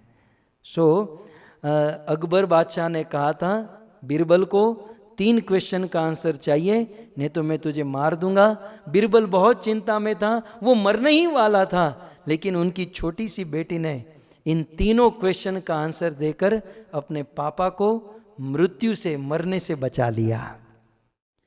सो भक्तों, हम बच्चों को भी इतना इंटेलिजेंट होना चाहिए और इतना ज्ञान शास्त्रों को, वेदों को पढ़कर लेना चाहिए, ताकि हम भी हमारे पेरेंट्स की हेल्प कर सके, समाज को हेल्प कर सके, दुनिया को हेल्प से कर सके। आप सभी बच्चे इस चिल्ड्रंस प्रोग्राम में आए, आप सभी बच्चों का मैं धन्यवाद करता हूँ। लेकिन जब अकबर और बीरबल और उनकी बेटी जब वापस जा रहे थे अपने घर पर, जब मीटिंग कंप्लीट हो गई और जब वापस जा रहे थे, तब उस अकबर बादशाह ने पूछा कि बेटा तुम जा तो रहे हो, लेकिन इतने 3 क्वेश्चन का आंसर तुमने इतनी आसानी से दे दिया, ये नॉलेज तुमको मिला कहाँ से? तब उस छोटी सी बेटी ने कहा कि ये नॉलेज मुझे लाल गोविंद दास के चिल्ड्रंस प्रोग्राम से मिला। तो भक्तों, यदि हम भी उस बीरबल की बेटी की तरह ज्ञानी बनना चाहते हैं तो इस प्रकार के प्रोग्राम्स आने वाले दिनों में हम और भी ऑर्गेनाइज करेंगे, और आप सब बच्चे उनमें आइएगा और अच्छी अच्छी स्टोरीज़ को लेकर, मॉरल को लेकर हम सब आपस में मिलेंगे और हम सब इन बातों को सुनेंगे और अपने आप को और इंटेलिजेंट बनाने का प्रयास करेंगे। So thank you very much all childrens, all kids. आप सब आए अपना समय निकाल कर। और एक बात मत भूलिएगा, क्या नहीं भूलना है? याद है आप सबको? क्या नहीं भूलना है? सब लोग इशारा करके दिखाओ मुझे, क्या करना है? यस, अपने यस, क्रोध नहीं करना है, लेकिन अपने पेरेंट्स के चप्पल को सिर पर रखकर उनको देना है। ठीक है? So very good. Hare Krishna Krishna Krishna Hare Hare, Hare Ram Ram Ram. और आप सब बच्चों ने बहुत सुंदर परफॉर्मेंस किया। मैंने अभी 2 मिनट के लिए मैं गया था और मैंने अभी इमीडिएट कहा कि आप सबके सर्टिफिकेट तैयार करो, तो मैंने लिस्ट दे दिया है और आप सबके परफॉर्मेंस के अनुसार हमने आपके लिए सर्टिफिकेट तैयार किए हैं। और इसी प्रोग्राम के एंड में मैं आप सभी बच्चों को अपने हाथों से सर्टिफिकेट दूंगा सबके बीच में, ताकि हजारों लोग देखें, और आपको सॉफ्ट कॉपी भी ईमेल व्हाट्सएप के द्वारा भेज देंगे। तो आप सभी बच्चे अभी बने रहिएगा, थोड़े बहुत आगे पीछे घूम के आ जाइए। अब थोड़ी देर आपके पेरेंट्स के साथ हम टॉक करेंगे और फिर एंड में आप सबको हम सर्टिफिकेट देंगे। Now let us now Karun Keshav Prabhu. Okay. Hare Krishna, my name is Karun Keshav. I am gonna tell you a story about a life of A.C. Bhaktivedanta Swami Srila Prabhupada. When Srila Prabhupada was small, his name was Abhay. One day, Abhay said to his father, "In Jagannath Puri, we celebrate the chariot festival. Can we do the same here with my friends? Please, please." And his father said, "Sure, we can." They went to a market and his father said, "I don't have enough money to buy cards." And Abhay cried and his father said, "Abhay, please don't cry, it breaks my heart." And then one lady came and said to Abhay's father, "Why is your son crying? He wants to celebrate a chariot festival." And the lady said, "I have one cart but it needs serious repairs." And then they made the cart into a fine chariot. One day at night, Abhay said to his father, "Can you make some kachoris for me?"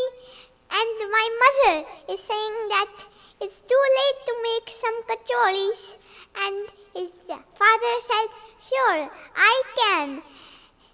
Now I'm gonna call you Kachori Mukhi, who always has a kachori in his mouth." And Abhay got big, and he went to a university, and he met his Guruji, and he wrote a letter for his Guruji, and Guruji replied and wrote a letter for Abhay. Now Abhay's name was Bhaktivedanta Swami, and his Guruji made a letter for Bhaktivedanta Swami, and his Guruji wrote it, "If you got money, or print box." And Abhay got old and went to Sumati Murariji's office, and Bhaktivedanta Swami said to Sumati Murariji, "Can you make a ticket for me to go America?" "Swamiji, why you want to go to America?" And Bhaktivedanta Swami said, 25 years ago, my Guruji said to me, "You have to go to the Christian West and you have to go to the Western world and preach the West." And Sumati Murariji said, "You can try in America." And Bhaktivedanta Swami said, "They all want to copy the West." And then Sumati Murariji said, "I can make a ticket for you. The Jaladuta will take you to America." And now Bhaktivedanta Swami's name was Srila Prabhupada. Srila Prabhupada was in the ship, and he said, "Make some dance. I want to dance. I am a puppet in your hands, Lord Krishna." And then Srila Prabhupada was dancing, and the ship, the Jaladuta was in America. Srila Prabhupada got off from the ship, and Srila Prabhupada was dancing. Some American people came and said, "Swamiji, you're dancing and the Indian cooking is very nice. We can see regular meetings together." And then one American girl came and said, "Can we do some chanting now? I really love it." And they were doing some chanting, Hare Krishna. And Srila Prabhupada finished his Guruji's order, and Srila Prabhupada made 1,000 108 temples. The 8th ISKCON temples. Hare Krishna. The moral of the story is who believes in Krishna can do anything. Hare Krishna. Jai Srila Prabhupada. धन्यवाद आप सभी भक्तों का। और जैसे कि मैंने पहले ही कहा कि एक पिंजरे में सिंह और बकरी को डाल दिया है, लेकिन खैर अगली बार दोनों के लिए सेपरेट सेशन हो तो और डिटेल में और अच्छे से हम कर सकते हैं। ओके, सो अभी फ्रेम में सारे पेरेंट्स आ जाएंगे। बच्चे को बेचारे 2-3 घंटे से साथ में हैं, उनको खेलने दीजिए। सबसे पहले मैं मेरा अनुभव आपको कहूँ, जब भी कहीं कथा करने जाता हूँ तो पेरेंट्स हमारे पास आते हैं केवल एक ही कंप्लेंट लेकर, हमारे बच्चे हमारी बात मानते नहीं हैं, हमारे बच्चे बिगड़ गए हैं। और कभी कभी तो ऐसा मनोरंजन होता है कि कुछ बच्चे बेचारे निर्दोष होते हैं। पेरेंट्स बच्चे को कहते हैं प्रभु जी घर पर आए हैं, लाल गोविंद प्रभु आए, प्रणाम करो। तो कुछ बच्चे हमको प्रणाम करने के बदले हमारे सिर पर हाथ रखकर खड़े रह जाते हैं। कुछ बच्चे जब प्रणाम नहीं करते हैं तो बिल्कुल पेरेंट्स उसका गला पकड़कर सीधा अंदर, जैसे बकरे को कैसे से डालते हैं अंदर, सीधे चरणों में ऐसे डालते हैं। और पेरेंट्स का कहना ऐसा है कि हमारे बच्चे हमारी बात मानते नहीं हैं, हमारे बच्चे क्रोध करते हैं और बहुत सारी कंप्लेंट लाते हैं। लेकिन एक बात हम सबको समझना होगा कि बच्चों का दोष बच्चों का नहीं, हम पेरेंट्स का है। और बच्चों की गलती बच्चों की नहीं मानी जाती, हम पेरेंट्स की मानी जाती है। बच्चे जो हैं भगवान के द्वारा दी हुई एक भेंट है, ईश्वर के द्वारा दी गई एक गिफ्ट है। हमारे छोटे छोटे बच्चे, हम सब जानते हैं कि हम जब किसी के विवाह में जाते हैं, किसी के बर्थडे फंक्शन में जाते हैं, तो हम किसी को गिफ्ट करते हैं। जब भी हम किसी को गिफ्ट करनी होती है तो हम ये सोचते हैं कि ऐसी कौन सी वस्तु हैं जो उनको यूज़फुल होगी, और उस व्यक्ति के लिए जो यूज़फुल वस्तु है वही वस्तु हम उसे गिफ्ट करते हैं। ठीक उसी प्रकार बच्चे जो हैं हमें भगवान ने प्रदान किए हैं, और भगवान ने सोच समझकर कि किस व्यक्ति के घर पर कैसा बच्चा होना चाहिए, ये सब कुछ ध्यान में रखकर भगवान ने ये पार्सल भेजा है।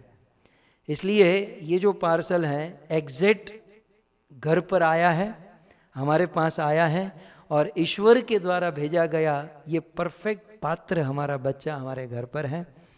अब हमारे हाथ में है, जैसे हमें कोई वस्तु गिफ्ट करता है हमारे जीवन के लिए यूज़फुल भी हो, परंतु यदि हम उस वस्तु को यूज़ करना न जाने तो कितनी भी महंगी कितनी भी अच्छी वस्तु यदि यूज़ करने को नहीं आती हैं तो वे बिगड़ जाती हैं। ठीक उसी प्रकार भगवान ने ये बच्चे नामक गिफ्ट हम सबको बहुत सोच समझकर और अच्छी तरीके से दी है, लेकिन यदि उनकी परवरिश करने को हमें ना आए, पेरेंटिंग ना आए, तो वह भगवान के द्वारा दी हुई गिफ्ट भी बिगड़ सकती हैं। जैसे दूसरों के द्वारा दी गई गिफ्ट इस्तेमाल करने को ना आए तो बिगड़ जाए, वैसे बच्चे भी यदि उनकी परवरिश अच्छे से न कर पाए तो वे भी बिगड़ने की संभावना है। इसलिए हम सबको चाहिए कि हम सब हमारे जीवन में हमारे जो बच्चे हैं ये भगवान की कृपा, भगवान का प्रसाद, या भगवान ने हम सबको एक रिस्पॉन्सिबिलिटी दी है, ऐसा सोचकर हम बच्चों के ऊपर विचार करें, उनको समय दें और उनकी परवरिश करें। सबसे पहले हम सब डिवोटी यहाँ पर हैं। डिवोटियों को यह नहीं समझना चाहिए कि बच्चे की परवरिश अलग है और भक्ति अलग है। सबसे पहले ये अपने दिमाग में डाल दीजिए, भक्ति और बच्चों की परवरिश दोनों अलग नहीं है। बच्चे की परवरिश और भक्ति दोनों एक ही है, क्योंकि बच्चे भगवान ने दिए हैं और वे बच्चे को इसी जन्म में भगवत प्राप्ति कराने हेतु हमारे घर पर भेजा है। यदि इस मिशन को लेकर हम बच्चे के पीछे जितना भी समय देते हैं वो सारा समय हमारी शुद्ध भक्ति है, ये सोचकर हमें कार्य। क्योंकि होता क्या है, कई बार पेरेंट्स तो बहुत बड़े बड़े डिवोटी होते हैं, समाज में भी उनका बड़ा नाम होता है, लेकिन पीछे बच्चों का जीवन और परंपरा देखी जाए तो रिजल्ट ज़ीरो होता है। क्योंकि उन लोगों के मन में ऐसा होता है कि हम केवल प्रवचन करते हैं, ज्ञान बांटते हैं, केवल यही भक्ति है, मंदिर में जाते हैं, माला बनाते हैं, सेवा करते हैं, केवल यही भक्ति है। ऐसा नहीं है, क्योंकि बच्चे भगवान की देन है, भगवान की प्रॉपर्टी है। और जैसे मंदिर में हम जाते हैं, मंदिर में झाड़ू करना सेवा है, क्योंकि वो मंदिर भगवान की प्रॉपर्टी है, वैसे बच्चे भी भगवान की प्रॉपर्टी है। बच्चे को संस्कार देना, उनकी सेवा करना भी एक भक्ति है। इस चेतना से, इस मनोभावना से बच्चों की परवरिश करनी चाहिए, ताकि वो भी एक भक्ति बन जाए और भगवान हम पर प्रसन्न हो जाए। तो आइए, अब पेरेंटिंग के लिए मुझे यहाँ पर बिठाया गया। मैं भागवत का वक्ता, और मुझसे देखो न जाने क्या क्या करवाया जा रहा है। तो पेरेंटिंग के लिए तो वास्तव में ये जो बच्चे यहाँ पर आए हैं, उनके माता पिता ने जो संस्कार दिए हैं, वे लोग यदि प्रवचन करते तो मैं भी बैठकर सुनता, क्योंकि मैं इसमें बहुत पीछे हूँ। मैं तो याद करूँगा माधुर्य लीला माता जी, ये नंद कुमार की मम्मी, वास्तव में उनको पेरेंटिंग का क्लास लेना चाहिए। ये यशोमती माता जी को पेरेंटिंग का क्लास लेना चाहिए। और भी हमारे जो मनमोहन प्रभु की धर्मपत्नी, नाम भूल गया, इन सब को पेरेंटिंग के क्लास लेने चाहिए, क्योंकि ये सब सक्सेस पेरेंट्स हैं। हमारा तो क्या, हम तो उभरते हुए लोग हैं, अभी हमारा तो भरा नारियल है, पता नहीं आगे क्या होने वाला है। लेकिन भक्तों, पिछले 15-20 सालों से भागवत का जो अभ्यास किया है, शास्त्र को जो हमने पढ़ा है, उस शास्त्र के अनुसार कैसे पेरेंटिंग होता है, एक माता पिता का धर्म कर्तव्य क्या होता है, वो मैं बता सकता हूँ। शायद आपके जीवन में काम आ जाए।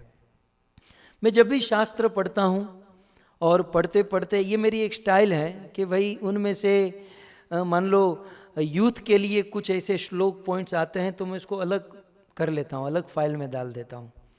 कभी गृहस्थ के लिए कुछ ऐसे श्लोक्स या कुछ आते हैं तो मैं उसको अलग फाइल में, मतलब ऐसे छांट देता हूँ। मैंने मेरे जीवन काल में बच्चों के लिए, पेरेंट्स के लिए भी कुछ कुछ ऐसी बातें जो आई शास्त्र पढ़ते पढ़ते, तो उनको मैंने छांट कर रखी हुई है। और वो इतना ज़्यादा डेटा है कि हम 365 दिन प्रवचन करेंगे पेरेंटिंग के ऊपर, फिर भी वो ख़त्म नहीं होने वाला है। सो हमारे वेदों में, हमारे शास्त्रों में बहुत अच्छी तरीके से बताया गया है कि एक माँ बाप का क्या कर्तव्य होता है। प्रत्येक माँ बाप चाहते हैं कि हम हमारे बेटे को राजा बनाए। प्रत्येक माँ बाप चाहते हैं कि मेरा बेटा राजा बने, हैं, हमारा बेटा राज करे। एक ऐसा युग, मतलब एक ऐसा मध्यकालीन समय गया, हमारे बचपन के समय का बात है, कि प्राय लोग अपने बेटे का नाम राजा रखते थे। राजा, मेरे पढ़ाई के समय में जब मैं छोटा था तो उस समय राजा बहुत लोगों का नाम होता था, क्योंकि पेरेंट्स का मनोभाव ये होता था कि बोले हम गरीब हैं लेकिन हमारे बच्चे राजा बने, राज करे, राजाओं की तरह जिए। लेकिन उन पेरेंट्स के मन में यही नहीं पता कि राजा की डेफिनेशन क्या है। प्रत्येक पेरेंट्स के मन में होना चाहिए मेरा बेटा राजा बने, लेकिन राजा की डेफिनेशन तो पता होनी चाहिए। केवल बहुत सारी रानियों के साथ विवाह करे, बहुत बड़े रजवाड़े में रहे, भोग, अनेकों प्रकार के भोग भोगे, वही राजा नहीं होता है। राजा का अर्थ है राज करना। राजा माने जो राज करता है। भक्तों, सबसे पहले राजा अपनी इंद्रियों के ऊपर राज करता है, और जो राजा अपनी इंद्रियों के ऊपर राज करने लगा तो वो पूरी दुनिया को राज कर सकता है। और जो राजा अपनी इंद्रिय के ऊपर ही राज नहीं कर पाया, जो अपनी इंद्रियों को कंट्रोल नहीं कर पाया, वो राजा होकर, अपने परंपरा के कारण वो राजा तो बन गया, लेकिन राजा होकर भी वह राज्य उनके हाथों में ज्यादा देर तक टिका नहीं। भक्तों, यदि हम हमारे बच्चों को राजा बनाना चाहते हैं तो राजा के गुण डेवलप करने चाहिए। और राजा का सबसे पहला गुण है कि अपनी इंद्रियों के ऊपर राज करना सीखे, अपने मन के ऊपर राज करे, हैं, अपनी बुद्धि के ऊपर राज करे, अपनी इंद्रियों को कंट्रोल करे। नहीं तो इतिहास भागवत में, मैं तो भागवत का आदमी, एक एक एग्जाम्पल मैं आपको दे सकता हूँ।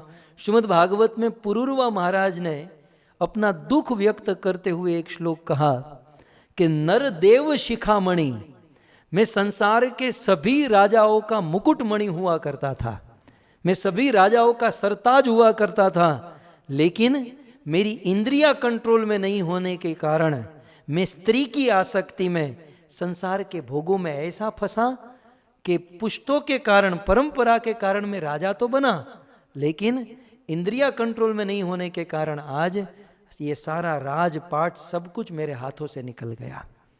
भक्तों, परंपरा से मिली हुई बच्चों को संपत्ति और फैसिलिटीज ज्यादा देर तक टिकेगी नहीं यदि हम हमारे बच्चों को वास्तविक रूप से राजा न बनावे। राजा माने इंद्रिय कंट्रोल करना न सिखावे।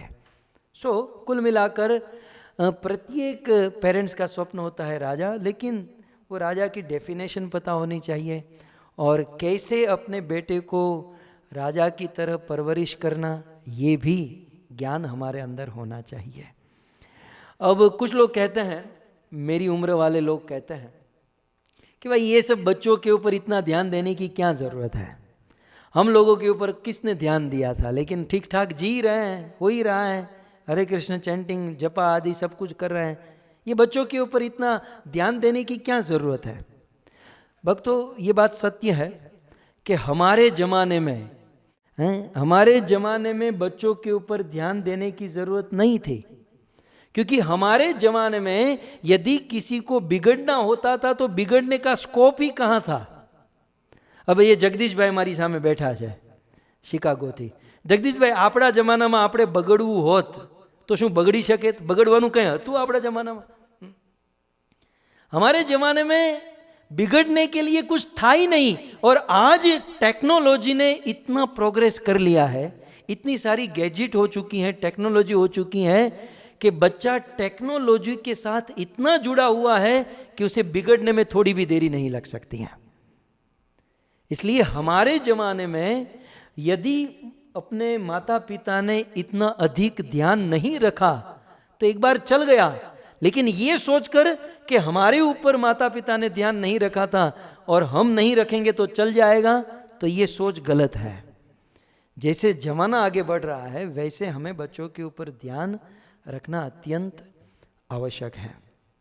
मेरे ज़माने में, मैं आपको मेरी बात करूं, अब मेरा तो इतना पुराना ज़माना नहीं है, मेरे ज़माने में जिस स्कूल में मैं पढ़ा हूँ, लड़के और लड़की साथ में एक क्लासरूम में बैठते थे। और हमारे ज़माने में पनिशमेंट क्या होती थी, मनस्वी कृष्ण जानते हो? આપણે તમારે આવું આવતું જ હશે। हमारे ज़माने में पनिशमेंट क्या होती थी, मान लो कोई बच्चा, कोई स्टूडेंट किसी से बात करता है या होमवर्क लेकर नहीं आता तो उसको बेंच पर खड़ा कर दिया जाता है। वो लास्ट बेंच पर पहले बिठाया जाता है, फिर बेंच पर खड़ा किया जाता है, और फिर सारी मतलब वो टीचर हार जाए तो लास्ट पनिशमेंट क्या होती थी, लड़कियों के बीच में जाकर उसको बिठा देते हैं। ये दो लड़की के बीच में हमको बिठाया जाता था, ये हम इसको दंड मानते थे हमारे ज़माने में, उसको पनिशमेंट मानते थे।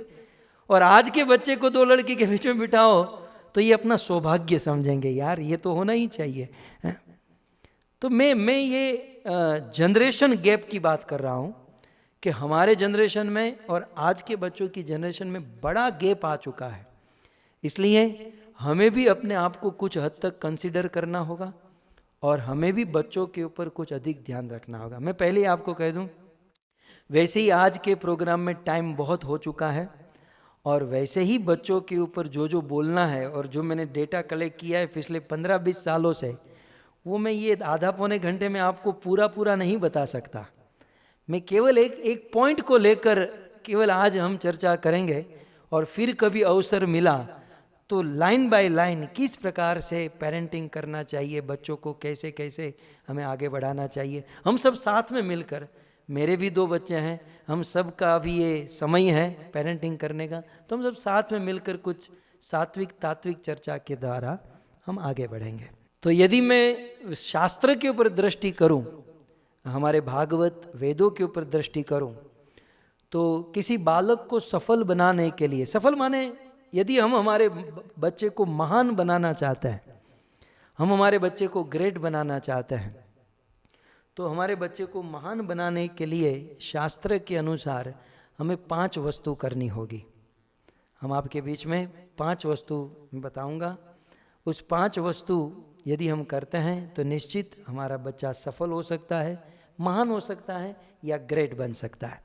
तो अपने बच्चे को ग्रेट कैसे बनाएं? सबसे पहले श्रीमद् भागवत में हम जाएंगे। आप सब भागवत के श्रोता हो, हम भागवत के अनुसार ही पेरेंटिंग सीखने का प्रयास करेंगे। तो श्रीमद् भागवत में ऐसा वर्णन है कि जब उत्तरा के गर्भ से महाराज परीक्षित का जन्म हुआ, परीक्षित एक सक्सेस बालक कहिए, एक सक्सेस यूथ कहिए, एक सक्सेस राजा लीडर, परीक्षित सक्सेस हैं।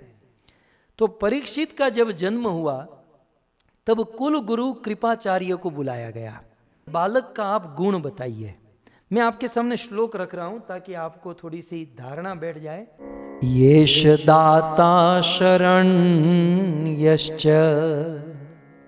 यथा होषि नरशिबि यशो वितनिता स्वानाम दोष्यन्ति इव यज्वनाम दोष्यन्तिरिव यज्वनाम। तो यहाँ पर युधिष्ठिर महाराज और पांडवों ने कुल गुरु कृपाचार्य को बुलाया और कृपाचार्य को बुलाकर कहा कि हमारे इस बच्चे में गुण क्या है, कृपया करके बताइए।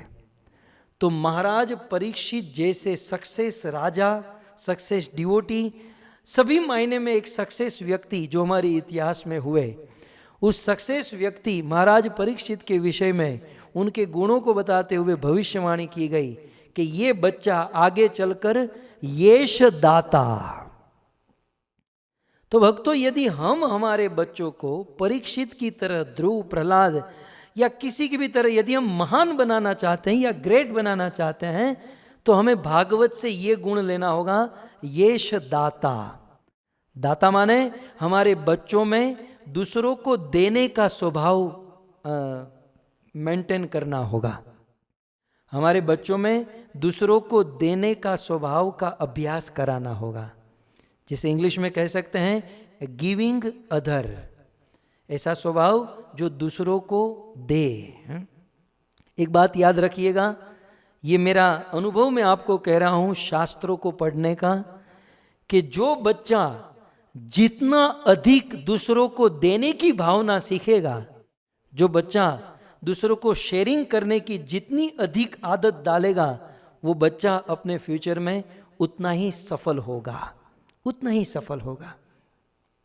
भक्तों, आज मैं ये बात कहना चाहता हूं कि ये बहुत वर्ष पहले की बात है।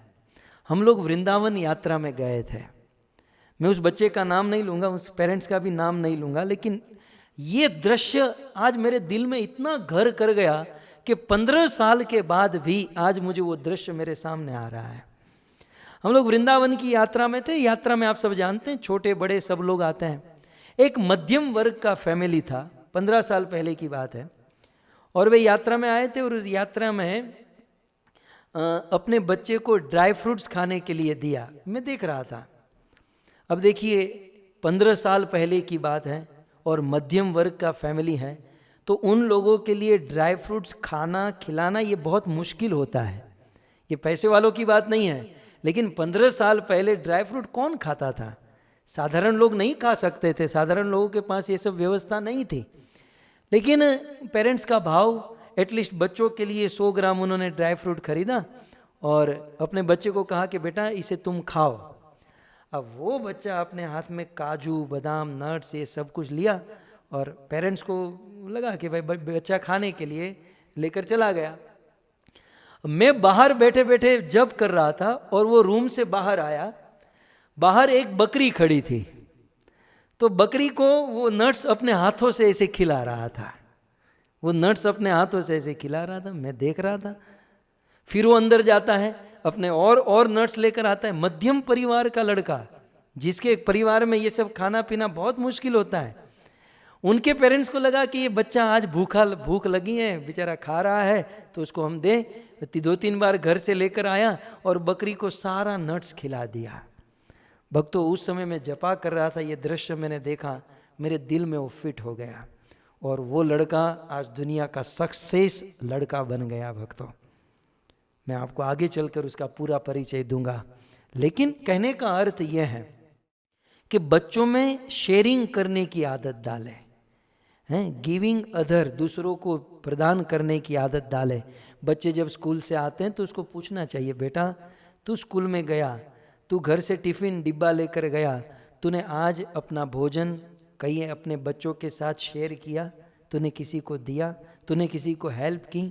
ऐसी भावना बच्चों के अंदर डेवलप करनी चाहिए, यदि हम हमारे बच्चे के फ्यूचर को, हम हमारे बच्चे को महान बनाना चाहते हैं।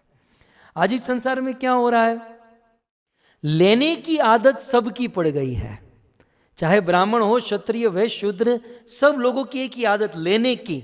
भक्तों, ये लेने की आदत असुरों की होती है। इसी प्लेटफॉर्म पर कथा कही थी समुद्र मंथन की, और उसमें असुर लोग का एक ही स्वभाव, अहम पूर्वम नत्वम नत्वम इति भाषितम, मैं लूंगा मैं लूंगा मैं लूंगा। लेने की भावना असुरों की होती है। और याद रहे, जहां लेने की भावना होती है ना, वहां महाभारत होता है।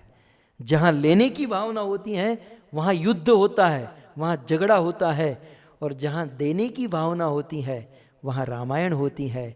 वहां 2 भाई के बीच में प्रेम होता है, माँ बेटे के बीच में प्रेम, पिता पुत्र के बीच में प्रेम, क्योंकि देने की भावना है। और इतिहास आप दोनों जान सकते हैं। महाभारत क्या है, कौरव चाहते थे हम राज्य ले ले, पांडव चाहते थे हम राज्य ले ले। राज्य को लेने की भावना तबाही हो गई भक्तों। 18 अक्षौणी सेना का विध्वंस हुआ क्योंकि लेने की भावना थी। और रामायण में क्या था, देने की भावना थी। राम चाहते थे कि अयोध्या का राज्य मेरे भाई भरत को मिले, भरत चाहता था मेरा राज्य राम को मिले, देने की भावना। सो अपने बच्चों को देने की भावना सिखाए, क्योंकि भक्तों लेने की भावना जो है ना, ये सिखाने की जरूरत नहीं है। करोड़ों करोड़ों जन्मों से हम लोग लेने की भावना ही तो सीखते आए हैं। ये कुत्ते बिल्ली के जीवन में क्या होता है, क्या कुत्ते को कभी देने की भावना होती है? कुत्ते के पास आप जाओ तो वो भौंकेगा, वो जो अपना होगा वो भी सेफ रखेगा, वो कभी देने की भावना नहीं होगी। सो ये पशु पक्षियों की संस्कृति है कि वो लेने की भावना। लेकिन बच्चे को महान बनाना चाहते हैं भागवत के अनुसार, तो सबसे पहले गिविंग अदर, दूसरों को देने की भावना होनी चाहिए। थोड़ा नीचे प्रैक्टिकल लेवल पर आ जाऊं, ये देने की भावना आप आज से ही शुरू कर सकते हैं। आपके घर पर जब बच्चा भोजन करने के लिए बैठे, जानबूझकर उसे खड़ा करके कहना चाहिए, जाओ पहले अपने दादा दादी को पूछ कर आओ, भोजन कर लिया। जाओ अपने चाचा चाची को पूछ कर आ जाओ। कुछ अब घर पर आप अकेले रहते हो तो आपको कहना चाहिए, भगवान को जरा भोग लगा कर आ जाओ, भगवान ने खा लिया। धीरे धीरे बच्चों के मन में ये संस्कार बनने लगेंगे कि हम स्वयं खाए, उसके पहले दूसरों को खिलाना चाहिए। भक्तों, पहले के ज़माने में ये सब स्वाभाविक होता था। जॉइंट फैमिली होते थे, और जॉइंट फैमिली में माँ जब भी बच्चों को भोजन के लिए कहती तो भेज देती कि जाओ अपने चाचा चाची सबको बुला कर लाओ। लेकिन आजकल ऐसा नहीं है, सब सेपरेशन हो गया है, सब लोग सेपरेट रहते हैं। तो हमें मैनेज करना होगा कि जब भी हम भोजन करें तो प्रैक्टिकली उस बच्चे को कहना चाहिए, तुम दूसरे को खिला कर आओ। फिर यदि आप भारत में रहते हो तो जब भी भोजन करें तो नीचे जो गाय है उस गाय को पहले रोटी खिला कर आओ, फिर आप भोजन करो। बच्चा 5 मिनट देरी से खाएगा तो वो मर नहीं जाएगा, लेकिन वो 5 मिनट जो देरी से खाया है और जो भोजन नीचे गाय को या कुत्ते को रोटी खिलाने गया है, वो संस्कार धीरे धीरे धीरे धीरे करके आगे बहुत बड़ा रूप धारण करेंगे और दुनिया में बहुत बड़ी क्रांति ला देंगे। देने की भावना आज से ही धीरे धीरे करके हमको बढ़ानी चाहिए। और हमारे गुरुजी परम पूज्य राधा गोविंद गोस्वामी महाराज, मुझे आज भी याद है कि एक बार बहुत वर्ष पहले, तो 25 वर्ष पहले की बात है, कि गुरुदेव घर पर आए और पिताजी ने सेवा की। हम 5 साल के छोटे बच्चे थे और जब गुरुजी जा रहे थे तो पिताजी ने कुछ दक्षिणा, कुछ एक कवर दिया। मुझे आज भी वो याद है कि परम पूज्य राधा गोविंद गोस्वामी महाराज ने कहा कि ये जो कवर है आप अपने बच्चे के हाथ में दो और बच्चे के हाथ से दिलाओ, है ना। तो महाराज जी ने हमारे हाथों से, बच्चों के हाथों से वो दिलाने का प्रयास किया। तो बचपन से ही जब भी हम वृंदावन जाते हैं तो बच्चों के हाथ में रुपया 2 रुपया जो भी आपकी कैपेसिटी है वो बच्चों के हाथों से बार बार दिलाने का स्वभाव करना चाहिए। मैं नाम नहीं लूँगा, कुछ बच्चे मेरे साथ ऐसे हैं कि जो मंदिर जाते हैं तो उनके हाथों में कॉइन देते हैं, भाई दान पेटी में डाल कराओ, दान पेटी में डाल कराओ। फिर तो क्या होता है, घर पर कोई भी कॉइन दिखाई देवे तो जेब में रख लेते हैं, बोले संडे मंदिर जाएंगे। तो मतलब उनके दिमाग में बैठ गए कॉइन माने दान पेटी।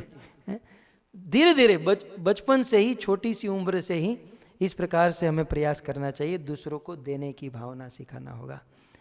कुछ माता पिता के मन में ऐसा होगा कि यार अभी से ही बच्चा दूसरों को देने लगेगा तो आगे चलकर बच्चा खाली हो जाएगा, उसके पास कुछ रहेगा नहीं, कुछ टिकेगा नहीं। भक्त एक बात याद रखिए, जो दूसरों को देता है ना वो कभी खाली नहीं होता है। देने वाला हमेशा, देने वाले का हाथ ऊपर होता है और जो देता है वो कभी खाली नहीं होता। एक बार देकर तो देखिए।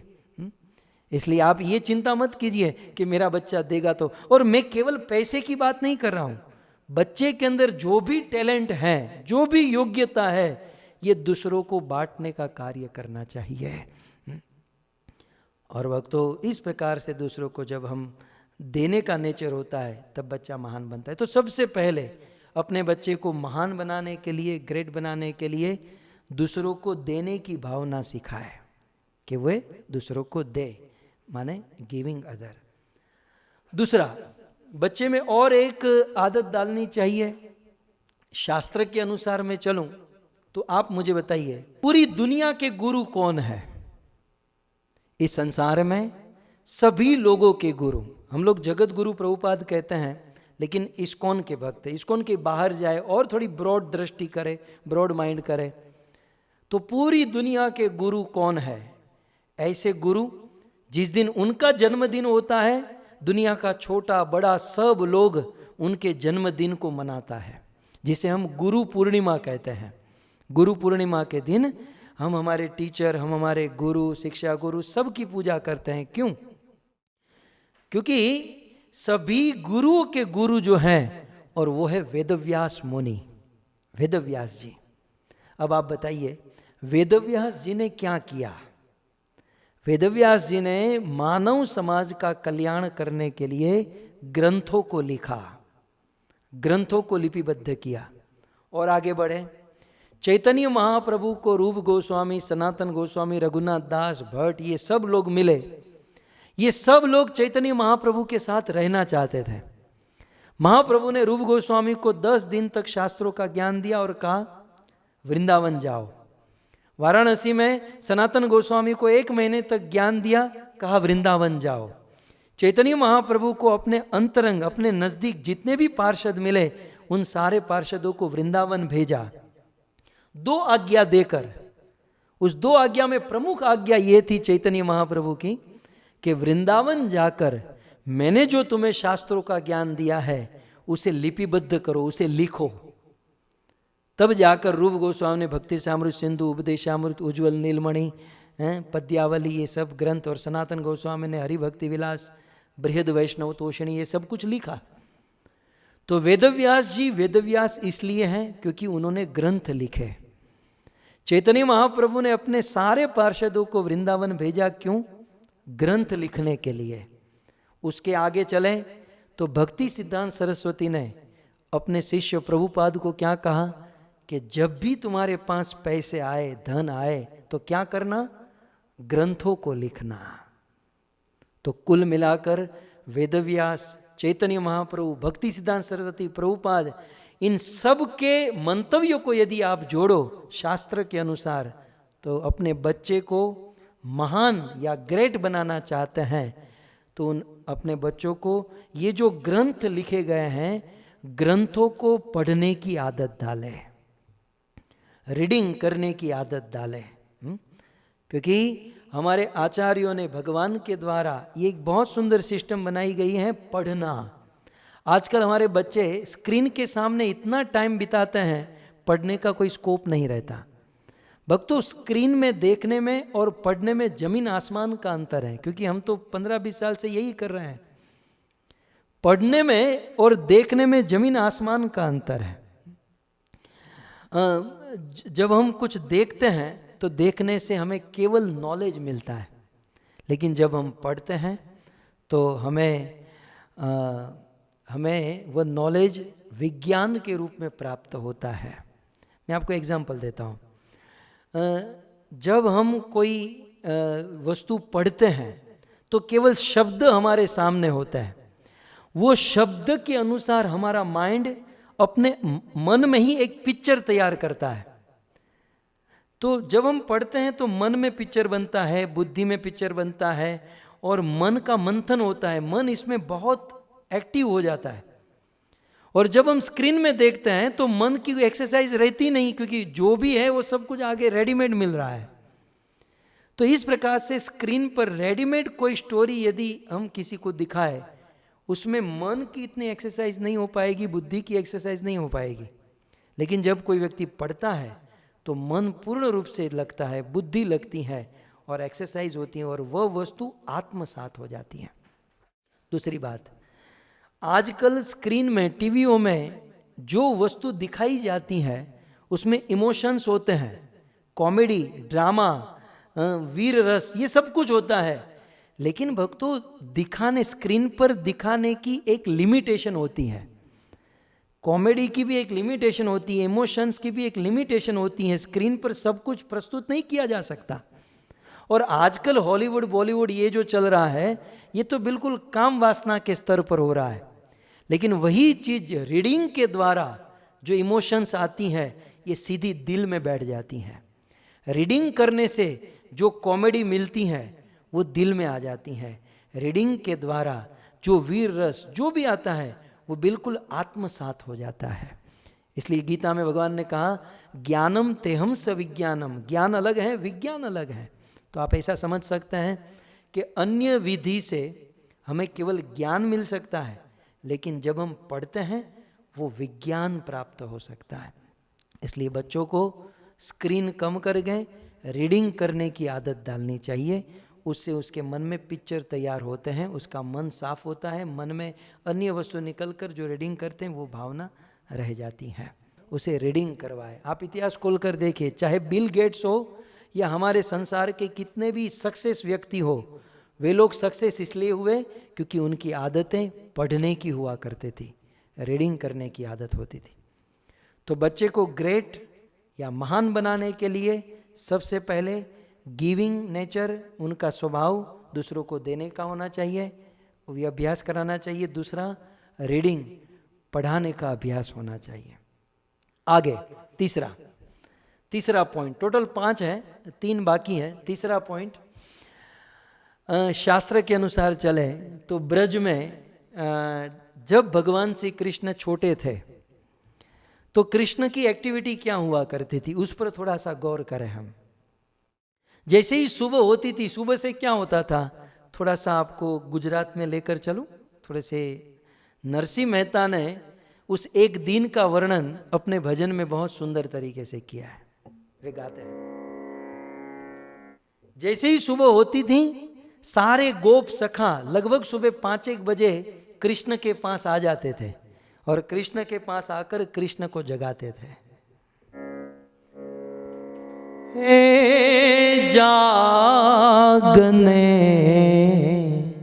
तू जादवा, कृष्ण गोवालिया, तुझ बिना धेनुमा कौन जाशे, हे जागने तू जादवा।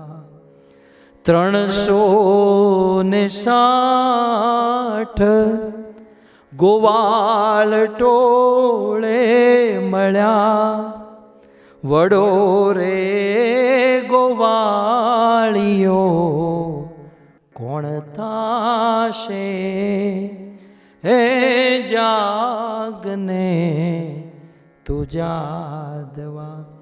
જમુના ને તીરે ગોધણ ચરાવતા, મધુરિષી મોરલી કોણ વગાડશે, હે જાગને તું જાદવા. भक्तों, भागवत का आप 10वें स्कंद पढ़िए, लेकिन फिलहाल आपके लिए इतना ही कि कृष्ण जब छोटे थे सुबह जगते ही उनके सखा आ जाते थे और कृष्ण को लेकर वन में जाते थे, और वन में जाकर कृष्ण अनेकों प्रकार के खेल खेलते थे. स्विमिंग करते थे, यमुना में स्नान, ये भजन में सब कुछ लिखा है, टाइम नहीं है इसलिए पूरा नहीं गाया. गायों के पीछे दौड़ते, अनेकों प्रकार का खेल खेलते. भक्तों, इससे हम देखते हैं कि इस प्रकार से बचपन से ही कृष्ण करते थे, इसलिए कितना भी बड़ा असुर कृष्ण के पास आया, कृष्ण किसी से डरे नहीं, सबके सामने खड़े रहे, सबके साथ युद्ध किए.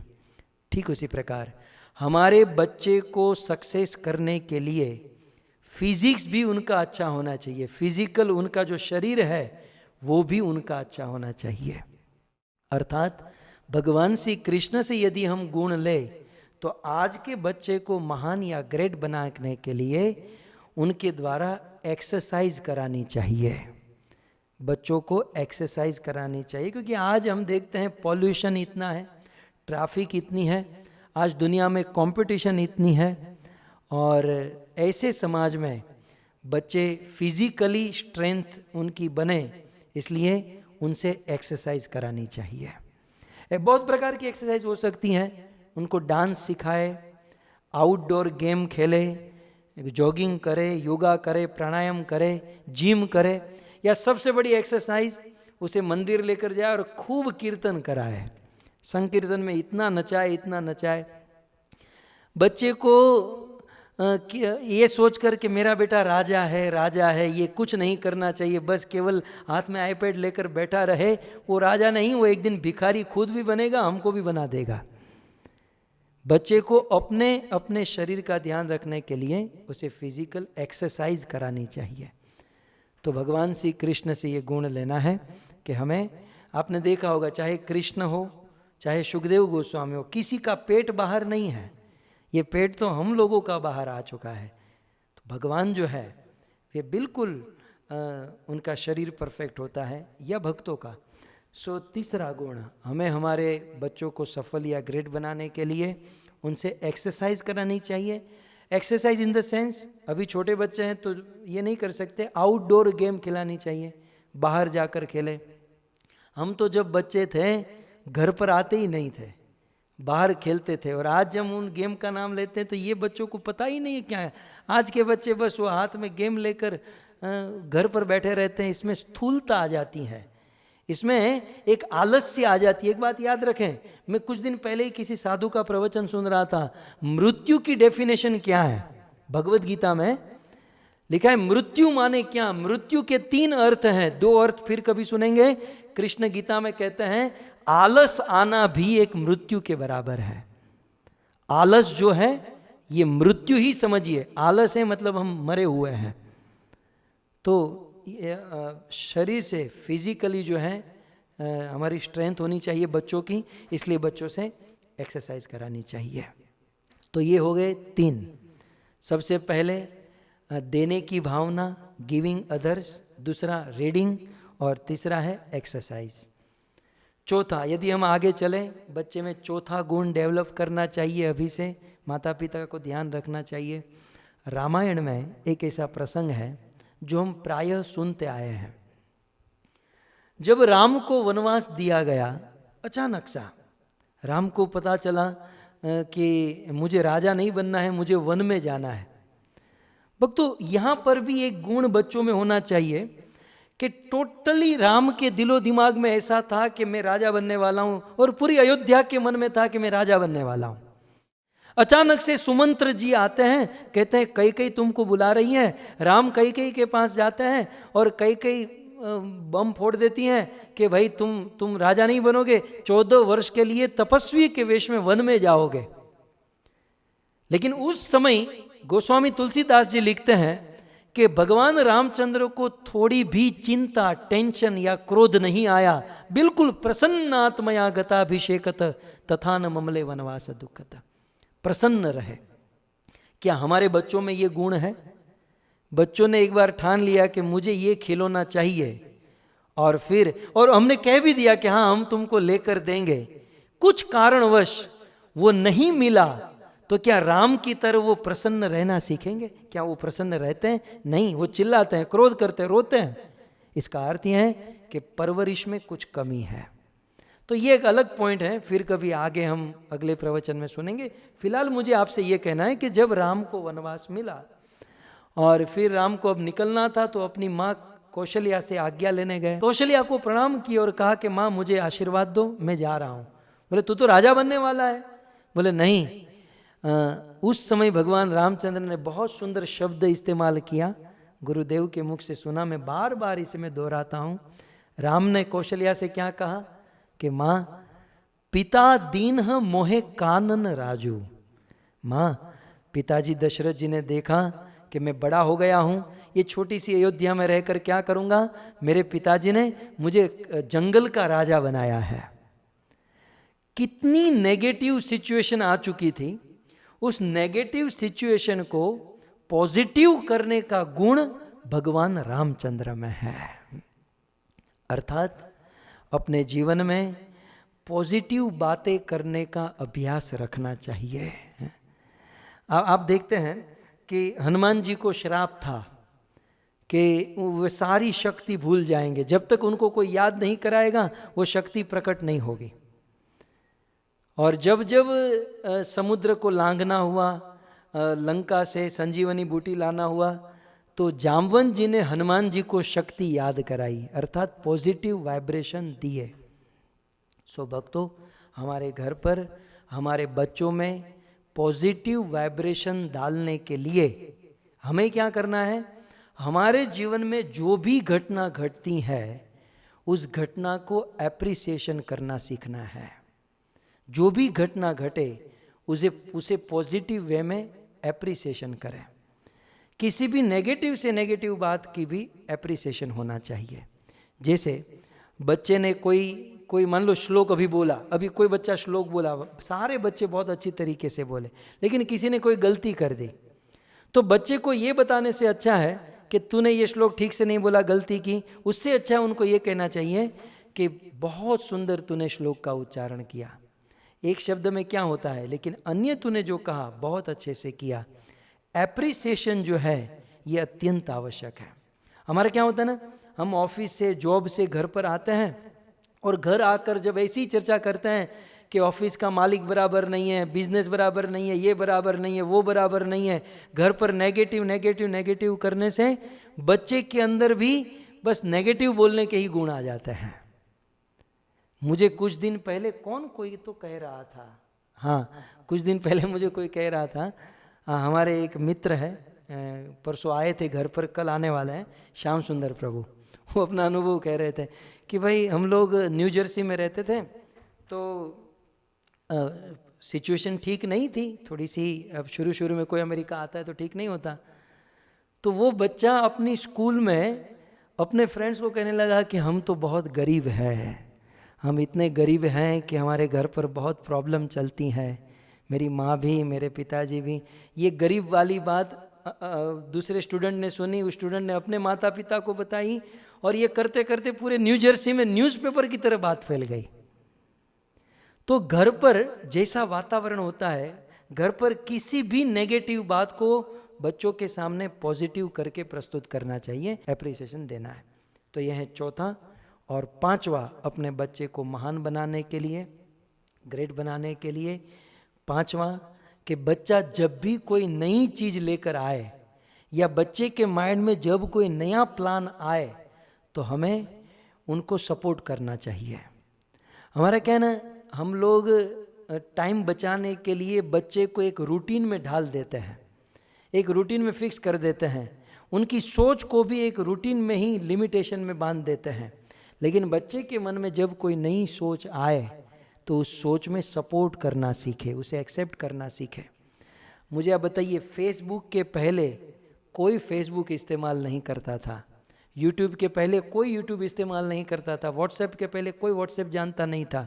किसी ना किसी के मन में पहली बार तो ये विचार आया होगा, और जब पहली बार विचार आया तो उनको किसी ने सपोर्ट किया, तब जाकर आज इतने बड़े पैमाने पर ये सब कुछ हो रहा है। इसलिए बच्चों के मन में जब कोई नया विचार आए तो उसको हेल्प करनी चाहिए, उनको मदद करनी चाहिए। तो इनको कहेंगे ट्राई आउट न्यू। बच्चों को ट्राई करने देनी चाहिए कि कुछ नया सीखे, कुछ नया बोले, कुछ नया जाने। सो ये 5वीं चीज़ें हैं, ट्राई आउट न्यू। तो इस प्रकार से अपने बच्चे को महान बनाने के लिए, ग्रेट बनाने के लिए 5 वस्तु करनी होगी। शास्त्रों के अनुसार हमने जाना, सबसे पहले है गिविंग अदर, दूसरा है रीडिंग, तीसरा है एक्सरसाइज, चौथा है एप्रिसिएशन और 5वां है ट्राई आउट न्यू। अब मुझे आप बताइए, आप गिनिए कि ये 5 वस्तु के पहले अक्षर को आप ले लीजिए। गिविंग अदर का जी ले लीजिए, रीडिंग का आर ले लीजिए, एक्सरसाइज का ई ले लीजिए, एप्रिसिएशन का ए ले लीजिए और ट्राई आउट न्यू का टी ले लीजिए। तो GREAT, ग्रेट। अपने बच्चे को यदि ग्रेट बनाना चाहते हैं तो G फॉर गिविंग अदर कीजिए, R for reading, E for exercise, A for appreciation और T for try out new. इस प्रकार से हम 5 वस्तु हमारे बच्चों के साथ करते हैं तो GREAT वो ग्रेट हो जाएंगे, इसमें कोई संशय नहीं है। सो धन्यवाद आप सभी भक्तों का, बड़े भाव से, ध्यान से आपने इसे सुना। और क्योंकि आज 2 पार्ट में था इसलिए संक्षिप्त में, फिर कभी सिंगल पार्ट में चिल्ड्रंस के लिए विस्तार से करेंगे, पेरेंट्स के लिए करेंगे। लेकिन जो भी हुआ मुझे बड़ा आनंद आया, एक नया फ्लेवर, एक नई कुछ चीज़ हमें भी करने के लिए प्रस्तुत करने का मौका मिला और आप सब भक्तों ने इसे सुना। थैंक यू वेरी मच, आप सभी भक्तों का धन्यवाद। शिल प्रभुपाद की